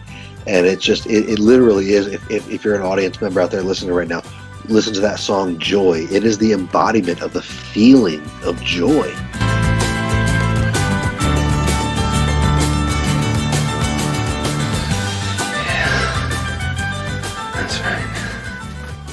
It is so ascendant and bright and like wonderful to listen to, and it's just panning around his bedroom, and that's Eddie's space of joy. The cars, the action stars, the ladies with their big tits, and he is just a teenage boy. Yeah, and then he's in the mirror pretending to be Bruce Lee. Yeah, like you know what I mean. Like it's just and you and I both have been him in that moment. Of course, 100%. Probably older and more embarrassingly. Yeah. Like you wanted to be that guy, you know? And it's almost like his mother is intimidated by the man he's become. Because, maybe because or not because, but her husband is such a fucking pushover. Yeah. Her son is becoming such a fucking hunk of a man. And she can't conceptualize that he's got something special about him because he's something completely unlike she's got in her life. But it's also just like this, even she just needs to have control, like this domineering over men. And maybe you could read into that, like maybe her father was abusive. Maybe there's something like that in her life. Yeah, and she has this deep control over her husband, and her son is growing into this masculine flower that she cannot contain, and she's losing her mind over it. Yeah, and she despises it. She despises this idea of like self-actualization, being comfortable in your own skin, being sexual. In terms of the movie, I think also being sexually articulate. You know, like he's good at having sex. Yeah, and it's clear that his father is not. Yeah, and there's almost this sort of, like beta. If you really want to get Freudian about it, there's almost this assumption that Eddie is the man that she always wanted but never could get, and then she's replaced by this new mother who will fuck her or who will fuck him. Yeah, it's Oedipal. Yeah, it's very Oedipal, and I think that's it comes into the idea that he was 26 when he made this, because that is the kind of things you're going to pull from. Yeah, he's like, oh yeah, the Oedipal complex. Yeah, that's cool. Like we're gonna operate in that. That's what he has never confirmed or denied anything about like his own parents or anything like that. So I have no idea if he actually was drawing from real life experience. But I think I don't. I have a feeling no. He seems pretty well rounded, honestly. Like he's one of these secret Chad cool guys who like he's married to what's her name? She was on SNL. PTA's wife. What's his name? Oh my God, she's really funny too.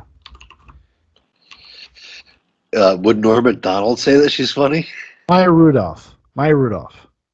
He's married to Maya Rudolph. Oh, okay. He has 3 kids with Maya Rudolph. And Maya Rudolph is like, she's funny. Yeah, she's cute. And she's funny. Like I think Maya Rudolph is funny. Like I'm not, she's not Norm Macdonald, but like she is a funny comedic actress. Yeah. And she does a lot of lowbrow stuff, which is like makes me laugh a little bit because in the past, Paul Thomas Anderson he's all about like Adam Sandler movies. Like he's always like yeah, Happy Gilmore is like my favorite movie. You're like, really? You know who's funnier than Maya Rudolph though? Dudes. Dudes. Any dude? Sorry, that's a Norm Macdonald joke. Rest in power, Norm. Or what's her name? Who's fucking Amy Schumer. First of all, Amy Schumer came from last time. Amy Schumer, I consider Amy Schumer the funniest person on the planet.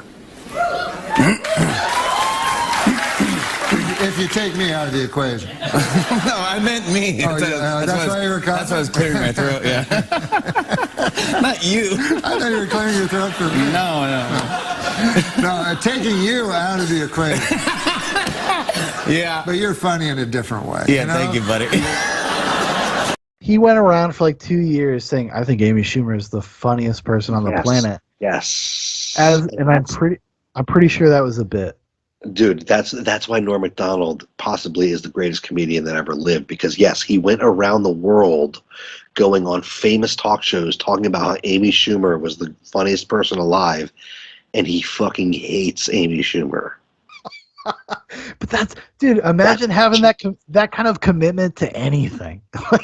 Like, I adore that. I adore, like, in the same way I adore Paul Thomas Anderson's commitment to like what he's doing. Like, it's just like, you don't care, dude. Like, you're gonna go do it. Like, Paul Thomas Anderson is gonna walk into the executives at New Line and say, like, no, I'm making an NC-17 3-hour movie. Fucking take it or leave it. And Norm Macdonald is gonna like just be Norm Macdonald. I'm gonna do anything to make you laugh. I don't care. I'm gonna say that I would be hypnotized by Hitler. Like, he doesn't give a shit. You know? Bunch of commie fucking gobbledygook. Yeah. Sarah Silverman's face when he drops that is just too good. It is too good. It is too good. Like, oh my, that whole, like, if anybody wants to know what we're talking about, there's it's like a YouTube comedy like showcase. Look up Norm Macdonald YouTube and you'll find this display, and it's like 45 minutes of material, and it's all him just like low-key lambasting what he's doing. It'll be fun. Hey, Norm, thanks for dressing up. Hey, Sarah, listen, man. Congratulations, that's the 100th time that joke's been done tonight. But I also want to tell you, I have a bet with Daniel Kellison, a rather large figure. Daniel Kellison, who put this whole thing together, way over his head. He says you did it. He says you can explain what the fuck Jash is. Jash is pay up, fucker. Jash is a comedy collective, a United Artists, if you will. Uniting myself, Reggie Watts, Michael Cera, and Tim and Eric. And what do? We do whatever we dream up. We shoot it, and it goes on there. We can fail, we can do well. It's total freedom. No offense, but it sounds like some fucking commie gobbledygook. You got me, Norm. I mean, I've never heard the word collective. I know, but Leon Daniel Trotsky. puts... Oh, Chasm. I'm sorry, Norm. I've got an acid tongue.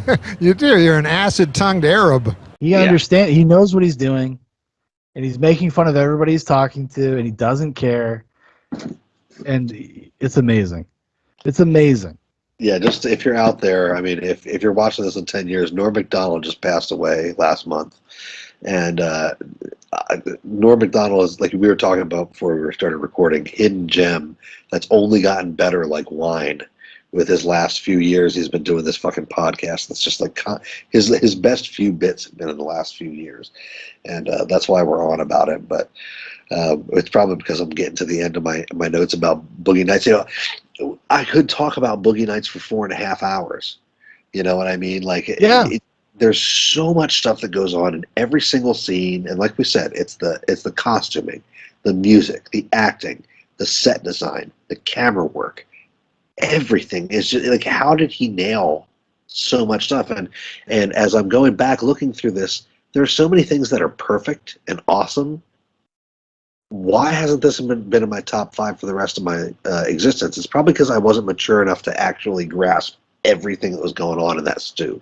Yeah, and it's also, I think, like, we saw it so young, you kind of take it for granted. You're just like, oh, Boogie Nights is there.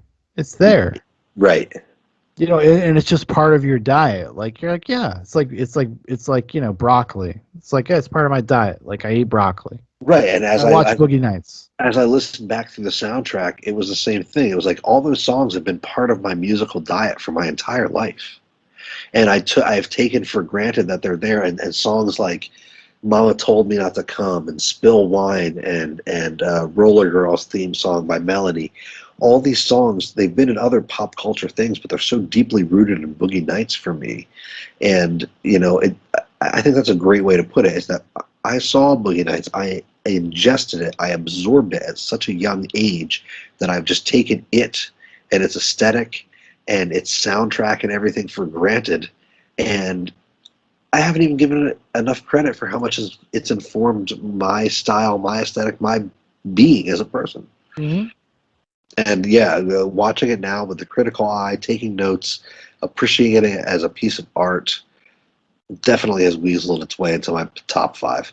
I'm so glad that we did. I'm so glad that you suggested this, and I'm so also really happy that I feel like it actually stood the test of time. Yeah. Because as you had said earlier, like with like we go back and watch Total Recall, Tombstone, things like that. You're just like, okay, they're movies we like, and I would make no apologies about liking them, but I understand what is going on. Like I get it. Like, and when you watch something like Boogie Nights, and like just like Dan, like I've watched it like 4 or 5 times in the past couple weeks. It is so engrossing. It's so like I can't even when are you watching the same movie over a few week period where you're laughing and you're finding new things to laugh and new things to enjoy and new things to discover and appreciate and respect about something? Like it is that layered. And I think about it as like he's fucking 26 years old. He made this movie. That was the most mind-blowing thing going back to me, was recognizing how early this was in his career and how young he was when he made it. That blew my fucking mind, and it made me feel completely impotent in all of my creative endeavors. And You know what? I have to say, P.T. Anderson, hey, dude, if you're out there watching this, and I know you fucking are, okay, you're a great filmmaker. I mean, I actually think you're underrated. You should be up there with fucking hacks like Steven Spielberg. You know why Steven Spielberg is famous? Because he's a great workman. Because he knows how to run a set. He knows how to run a set, and he knows how to frame a scene, and he knows how to tell a story. You know why Steven Spielberg's famous? Because he read A Hero with 1,000 Faces. Well, that, and he understands the power of sentimentality. Everything about what I'm actually not a huge Spielberg guy. And I've gone back in my older years, like recently, I've watched E.T. I don't like E.T. I don't think it's a good movie. But what I do understand, I understand why people like it, though. It is just poured on with sentimentality and nostalgia before it was even a thing. Like, so we live in a culture now where nostalgia is king. Everything is about something you recognize from when you grew up. Steven Spielberg got early in on that. Because he's like, even Indiana Jones, old serials. Fucking E.T., 1950s, like, kind of like alien abduction stuff. Or just talking to aliens. That was a big thing for people that would have been his age at the time. Like Schindler's List. Very nostalgic for the Holocaust. Do not get me started. Because this will not be up on YouTube. I almost sent you a copy of Schindler's List. Just as a joke. To this day, I think that the episode of Zoobox Goes to the Movies with me, you, and Sarah doing Schindler's List is one of the best episodes of Zoobox Goes to the Movies that's never going to be filmed, okay? We could do it. It would have to be like, I'd have to only play it on D Live like twice a year. Yeah. And if anybody captured it, that's their business. Yeah, exactly. But like, but yeah, no, I understand what you're saying about, because I think Spielberg is like kind of overrated, but I do understand his appeal. Like I get it, like that he taps into something that is nostalgic for the boomer generation, and that's why everything he's made like post 2000 has not been really that good. In fact, yeah, I mean, Ready Player One, he made this movie Ready Player One. It's like a reprehensible piece of like ephemeral trash that is actually very like dystopian and weird. And his movie, did you see Ready Player One? No. Well, I said no. I hold on. I watched the first 15 minutes of it, and I was like, "This looks like a cum sock." Like if a movie was a cum sock, it would be this. So I turned it off. Okay. So Ready Player One, the movie itself, in a meta-textual sense, is the bad guy of its own movie. The movie is trying to tell you that it's railing against people taking advantage of nostalgia, and then is that thing. It is the very thing that it says is evil. It is the weirdest, most incoherent piece of dog shit I've seen in a long time. Maybe I actually watched that new Ryan Reynolds movie, what, Free Guy? That comes pretty close. Free Guy comes pretty close for gamer generation. But Ready Player One is a reprehensible movie. It's evil. It is a bad thing that he did, and I will never forgive him. Even after Indiana Jones 4, I will never forgive him. Well, no, I mean, you're right. Steven Spielberg makes, beef stew. He makes Dinty Moore beef stew. Yeah. And, look, he works off of sentimentality. Paul Thomas Anderson works off of polyester, okay, and disco. Look, to steal another thing from this video that I found on YouTube a couple of days ago that was like details that you missed in Boogie Nights, and that little choreographed dance scene to Machine Gun by the Commodores. Mm-hmm. The DJ at that club is a black midget.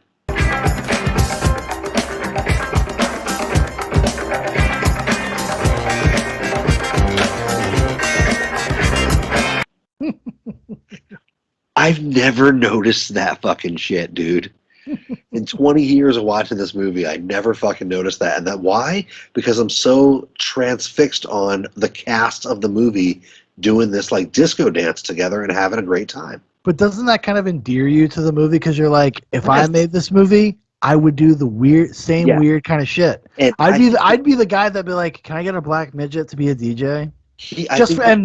Never fucking address it, never talk about it, never whatever. And I think that he had the smarts to know that people are going to be so focused on the stars in the movie doing this dance routine on the dance floor, they're never going to notice the black midget who's the DJ. No, but that's what makes a real consummate artist, is when you're doing things to entertain yourself. Yes. That is what I want. When I watch a movie, when I listen to an album, whatever, I want your worldview. I want your perspective. I don't want you to fucking tell me something I already know or whatever. Like, I want your vision. I want your thing. I want to see the world through your eyes. I don't want, like, myself regurgitated to me. Like, I don't want that shit. And the attention to detail down to the character level, like, again, I keep stealing stuff from this because it was the last video I watched before we did this, and it revealed a bunch of shit that even watching this with my Zoobox eye, I didn't fucking catch. In the opening scene of the movie, when, not Philip Seymour Hoffman,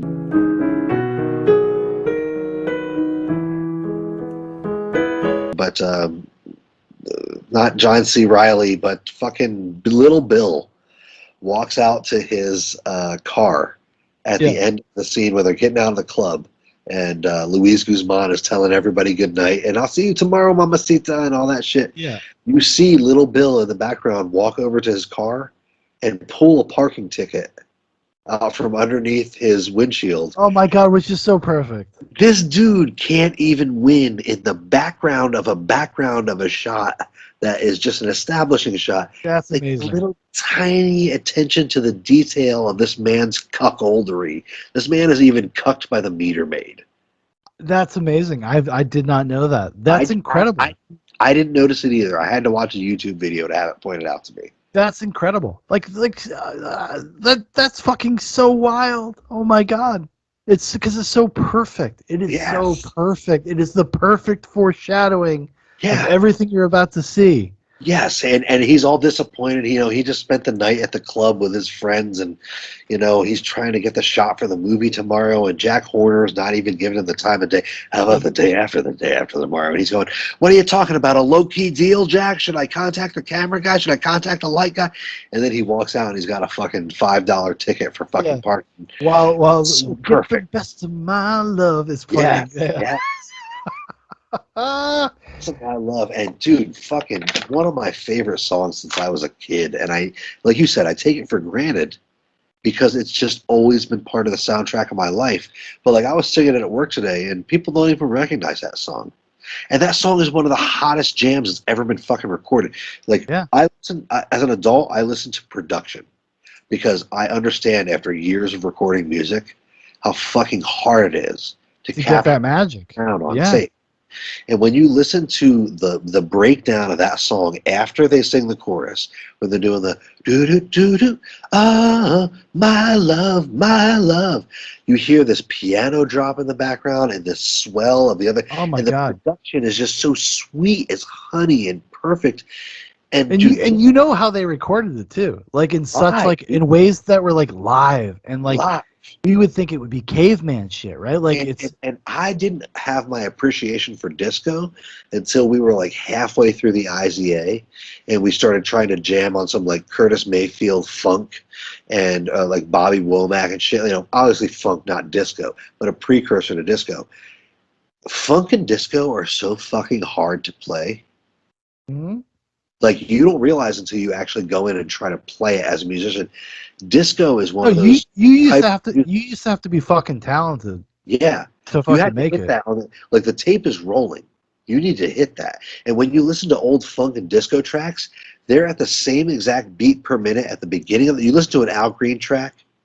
He's at the same exact beat per minute at the beginning of the song as he is at the end, because they had professional musicians playing that background track. And one of the things that I love about actually the is it the Commodore song? It's the song that it's the Machine Gun song that they're playing when they're dancing on the dance floor. That's a rare funk song where they actually get ahead of themselves in the beats per minute. Like they start getting so into the groove that the song speeds up a little bit. And like all those funk and disco tracks from the 70s are so on in precision from a musical perspective, and they don't get the credit that they deserve because they're from like a drug culture. Yeah. But I think that's one of the great things about this movie is that it takes that disco music that's supposed to be a joke. It puts it right out in the front and says, "Look, this is the best. Here's the best of disco." Boom. Well, it is part and parcel with the movie because it's about earnestness. It's about being earnest and meaning it. Yeah. You can be doing what people think is silly shit, but you gotta if you're doing it, man, you gotta fucking bring it. You gotta bring yourself, bring that spirit, bring that meaning to it. And that's, cause just like anybody, like you think of growing up listening to disco and hearing it on like oldies stations and stuff, you're very dismissive of it, like you said. But like when you really start thinking about it, you really start thinking about the production side of that work. It's like kind of astounding. It's gobsmacking. Like just the strings that go on a disco track or like a funk track like Curtis Mayfield, a modern musician wouldn't even know where to start. They wouldn't. No, they wouldn't. They would have no fucking idea. Like they had people that were good at what they did. It was not all producer driven. Like producers played a role for sure in terms of like honing in on a sound or like being able to have a good ear and understanding what worked and didn't work. But you had to have people that actually could do it, that could actually make that sound live. Yeah. With microphones in front of them. Even like you take even some of the biggest bands like the Rolling Stones. Like, they hang out in a studio for 6 months, dicking around. But they still made, fucking Paint It Black, and they still made Mother's Little Helper, and they still made like Goodbye Horses. Or not Goodbye Horses, but like it's not Goodbye Horses. Oh my God, that's a completely different song. Time is on my side. Wild Horses. That's the song. Yes. It's embodied in that scene with Alfred Molina, where the 3 songs that they choose to pick in that scene are not deep songs. No. It's fucking Sister Christian, Jesse's Girl, and 99 Left Balloons. That's what makes it so funny. but also, those are 3 songs that have absolutely perfect production.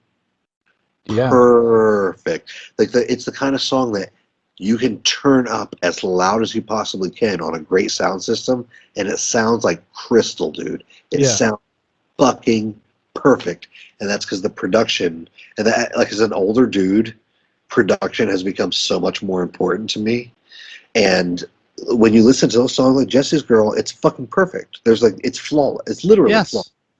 Yeah. And a dude, like a coked up freebasing dude like Alfred Molina, who has a great sound system, would totally be into that, because the bass sounds great, the guitar sounds great, the flourishes on the harmonies sound great. Yeah. And you have to have a really expensive sound system to pull that all out, but it's a shitty fucking hollow song. I know. Yeah, but like it is what we bring to it, though. It's like, but it's, that's why those songs are perfect for that scene. Like, that's why they're perfect. Like, it is everything that the movie is about, just wrapped in from just like cinematically, sonically, like it is just informing everything and folding in on itself because of those songs, because of how perfect and shallow they are.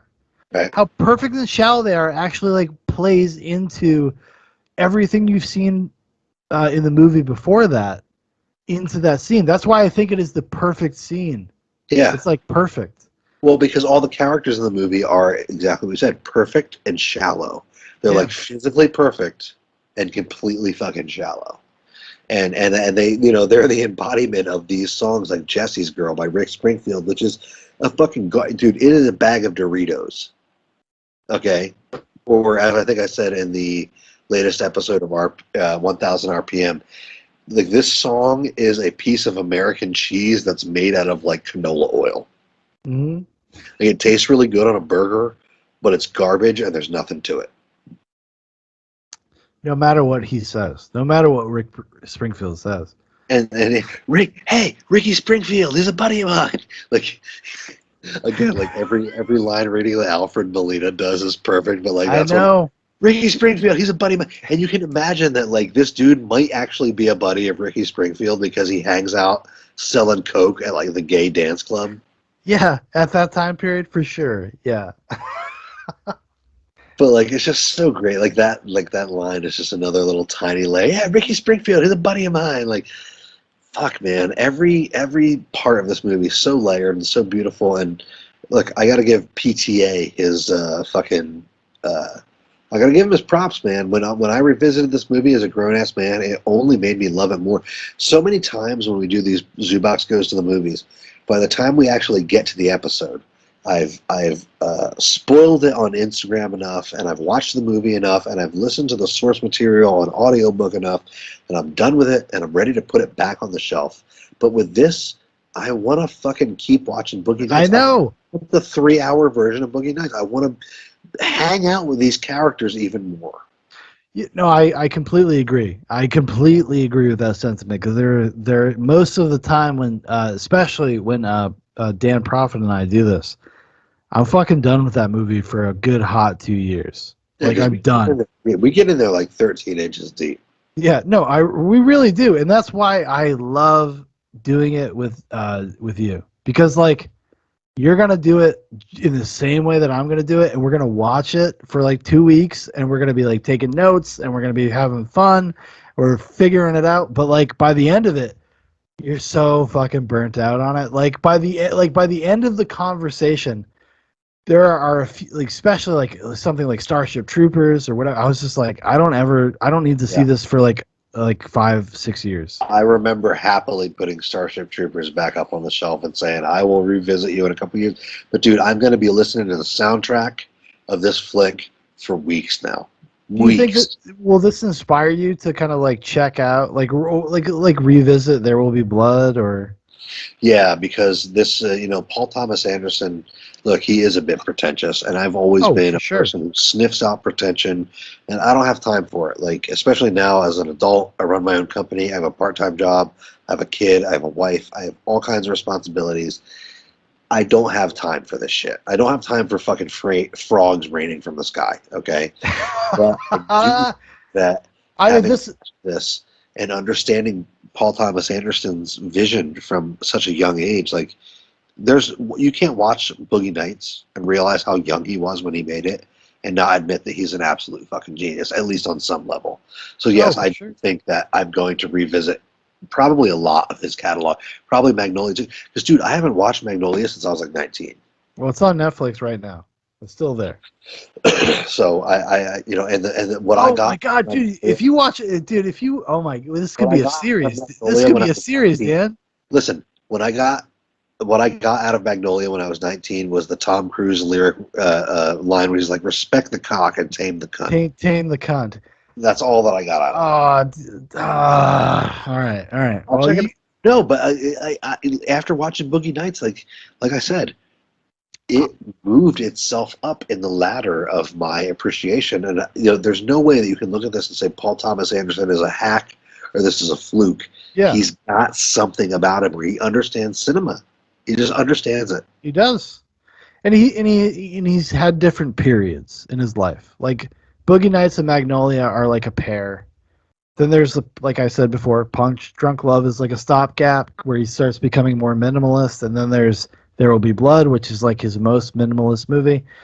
If you ever watch the movie Phantom Thread, which is the other movie he did with Daniel Day-Lewis, watch it with Caitlin. Watch it with Caitlin. I would just say that. I think it is a movie that all married couples should have, or married couples or long-term committed couples should watch. I really do. I really do believe that. And I know that it sounds stupid and pretentious, but that movie speaks to things that you will only understand if you are with somebody that you are in a long-term relationship with, and it is very powerful to me. I found it a very powerful movie. Like Phantom Thread is a movie like my wife has been begging me. Like she's like, "Can we do Phantom Thread for Zoobox Goes to the Movies?" I'm just like really hesitant to open that door because I'm like, Sarah, I'm like, this is such a deep conversation. Like like this is such a deep, and we both know it too. We went to see that in the movie theater, and we both had tears in our eyes at the end of the movie. I was in the movie theater. She went to the bathroom. I started crying. I was just like, what the fuck did I? Oh my god! What the fuck did I just watch? How am I gonna process? How am I gonna talk about this with like my wife? Like, how am I gonna like? Are we gonna be this honest? Right. And it was a beautiful moment because we were just like, well, that's just. It actually was like a good thing for our relationship. Made our love life so much better. And this isn't, go out and have sex with 10 million people and, how to get a girl off. It's about how to get your wife off. If only, people could have been doing this before, we could have saved 1 million relationships. I've saved thousands. In a weird way. Maybe Paul Thomas Anderson's more of a genius than I realized. And, unlike Norm Macdonald when he pointed out to Harvey Weinstein that this other dude wasn't a genius, maybe PTA is, and I have to give him another shot. But because you know what? His specific brand of angst, I had to abandon at some point in my late 20s because I was too busy working. I was too busy working for a living. Yeah. But his angst, like, so there's the Magnolia angst, which is Boogie Nights turned up to 12, and then there's like Phantom Thread, which is not angsty. It's just like so brutally honest about the idea of being with somebody that has being with people, like if you are in a couple and you have your separate aspirations and how those things work and how you compromise as a couple to be together. And it's so honest that it is a little scary. And I don't say that shit lightly. I'm not like I'm artsy fartsy in my own way, but like I'm not like it. It's just something that spoke to me on such a weird level that I don't like really even now know how to process. So when I think about doing a podcast with my wife, talking to you and talking to everybody else, I don't really know how to feel about it. I don't know if I want to open that door because I don't know what that conversation is going to be. Because it's so honest. It's and like I have a good relationship with my wife. Like we're very honest with each other about our intentions, feelings, etc., etc. But even then, I'm just like, ooh, fuck, like, are we gonna go there? You want to go there in front of people? Like, right. I've said that. I'm like, you want to go here in front of people? Like, because I'll go there. Like, this is about production. This is about, like, if we're gonna capture something, let's capture it real. Like, do you want to expose yourself in that way? And that movie definitely brings it out. So, like, yeah, definitely get together with Caitlin. You know, put Theo to bed. Hunker up. Watch Phantom Thread. I think you'll like it. I know you'll like it. I know you will like that movie. Yeah. Well, yeah. I mean, I think I probably have a better appreciation for the director after taking a look at this. I mean, this and Magnolia was, you know, and like the half of Punch Drunk Love that I actually watched was mostly what I have of him, and I really want to go back and appreciate more because he clearly knows what he's doing, and I appreciate people who understand their craft. Yeah. Well, that's the thing. I think even if you don't like end up like loving his movies or whatever, I think like you would respect what he's done. Right. In a weird way. I think The Master is something Dan Profitt needs to watch. I think There Will Be Blood is something you need to revisit. That's 2 podcasts in a row that you've suggested The Master, so I definitely think I'm going to check it out. Oh, well, if you're a fan of Philip Seymour Hoffman and Joaquin Phoenix. Extraordinaire. Yes. Especially Joaquin Phoenix. You guys like The Joker? You ever see The Joker? You ever see that movie? That movie where he danced down the steps in a clown makeup? I think so. I think he calls himself the Joker guy. I don't know. Like he goes crazy at the end. He kills a bunch of people or something. Yeah. This guy asked him. He says, "You think this is funny? You think this is a thing?" And then he shot him in the face. He shot him in the face. One of the better movies. I liked it. I liked it because it speaks to me. It's how I am. I want to go out and shoot people that don't like me. Crazy. Like every single day, I want to shoot somebody. It's crazy. It's crazy. It's wild. It's the Joker. But anyway, I think that's not only is that the end of my notes for Boogie Nights. I had a couple other ones that weren't, they weren't so important, but also my teeth are floating from the amount of urine that's actually backed up in my system. Which, if I was on the set of a Jack Horner movie, this would be a great time to piss all over Juliette Lewis, or Julianne Moore. Well, Juliette Lewis, she would have been the bottom feeder there, like hanging out. Yeah. She would have been like, hey, I'm a good actress. Like, no, dude, you were in Cape Fear. That's a good movie. Anyways. Yeah. When it comes down to it, like Boogie Nights has been with me for my entire life. It's a great fucking flick. It only gets better as you age. And real quickly, before we finish, I have to tell you my story. Do it. So when we were in New Mexico, me and a couple of my stoner buddies, Trish and Mona, I think Mona was there. We wanted, New Year's Eve was coming up, and we just wanted to, Trish had never seen Boogie Nights. So she was like, dude, we got to watch this movie. And I was like, yeah, sure. It's fucking New Year's Eve. It's something to do. We'll smoke a bunch of pot. We'll watch Boogie Nights, whatever. And so we start watching it.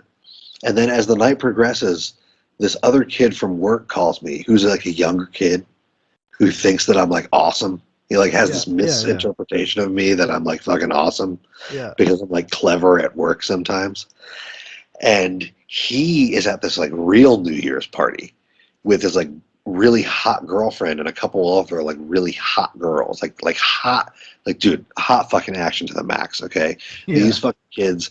If Lord Gondoli had gotten he would have put them on 35 millimeter. He would have put them on 35 millimeter, not on tape. Yeah. So me and Trish and Mona are just watching Boogie Nights at my house, smoking a fuck ton of weed, like just killing it, because we're all older, so fucking New Year's Eve doesn't mean shit to us anymore. You know what I mean? Yeah. But then this kid, I remember his name was John. I forget what his last name was, but he calls me up. He's like, "What are you guys doing, dude?" I'm like, "Yeah, we're just like watching a movie at my house and whatever. You can come on over if you want." So they leave, like these kids who are having fun on like a New Year's Eve party, like leave their actual New Year's Eve party to come to my house to like smoke pot in my dark living room and watch Boogie Nights. And we didn't time it this way, but it ended up perfectly being timed that as the countdown happened, Mark Wahlberg was giving his speech at the end of the movie, and just as it turned the new year, midnight, he pulls out his big fucking prosthetic. Oh shit! And like for me, Mona and Trish, it was like, yeah, like holy shit, that was fucking perfectly timed, bro. Fucking smoke another joints. Look for all these other kids that were in my living room. It was like, oh my god, we left like this awesome New Year's party to come here and watch this guy pull out his prosthetic cock. Oh my god! And I remember John being like, no, like Dan's awesome. He's like awesome from work because like to this kid, the saddest thing you can hear. yeah, The saddest like thing you can hear. because to this fucking kid, he's like 18 years old, and like I'm the older dude at work. Like I'm like going back to the beginning of the episode. Like he's the young teenager, and I'm like the older teenager, Dirk Diggler, and he thinks that I'm really cool, but I'm fucking not. And like he brought all of his friends, all of his like hot girls friends to my house to watch Boogie Nights and see fucking Mark Wahlberg pull his plastic dick out at midnight.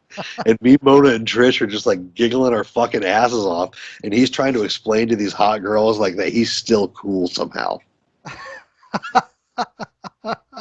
So that like when it goes from like stages and eras in my life of Boogie Nights, that's probably the one that I remember most fondly is like watching Boogie Nights on New Year's and totally spoiling all these dumb bitches fucking New Year's plans. With Mark Wahlberg's fake cock. Hell yeah, dude. That's then- a perfect. That is the perfect story to end this episode. Yeah, That's the and then perfect poor story. teenage John trying to be like, no, Dan's really cool. Exactly. You don't like Mark Wahlberg's fake cock? This guy's rocks. Come on.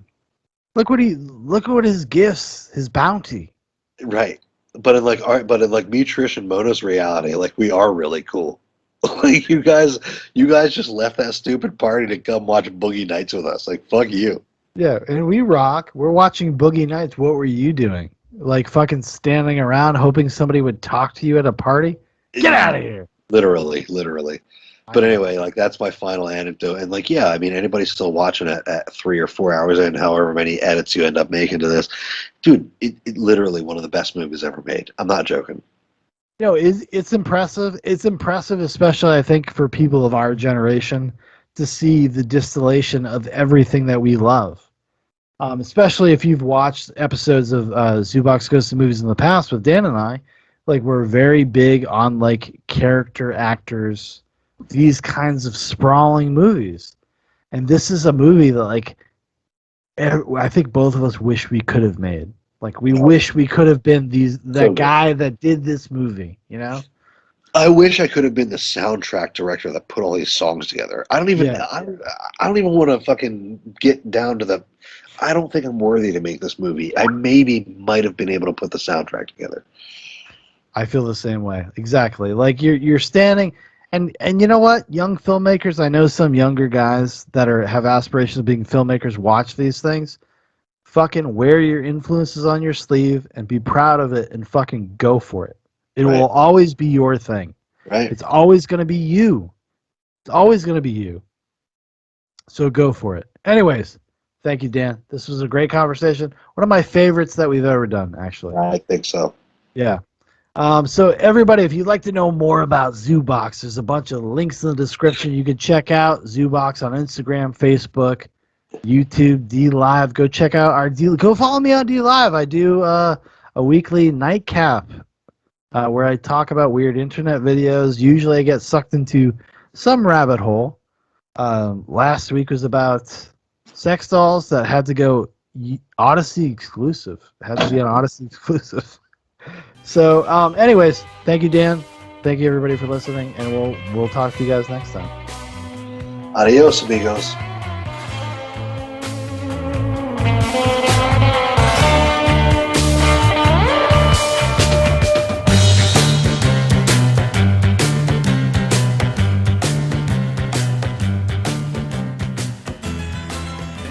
You guys should be careful. Scotty. What? What do you mean, what? Do me a favor, just mind your business, please. What the fuck? Sorry. Anyway...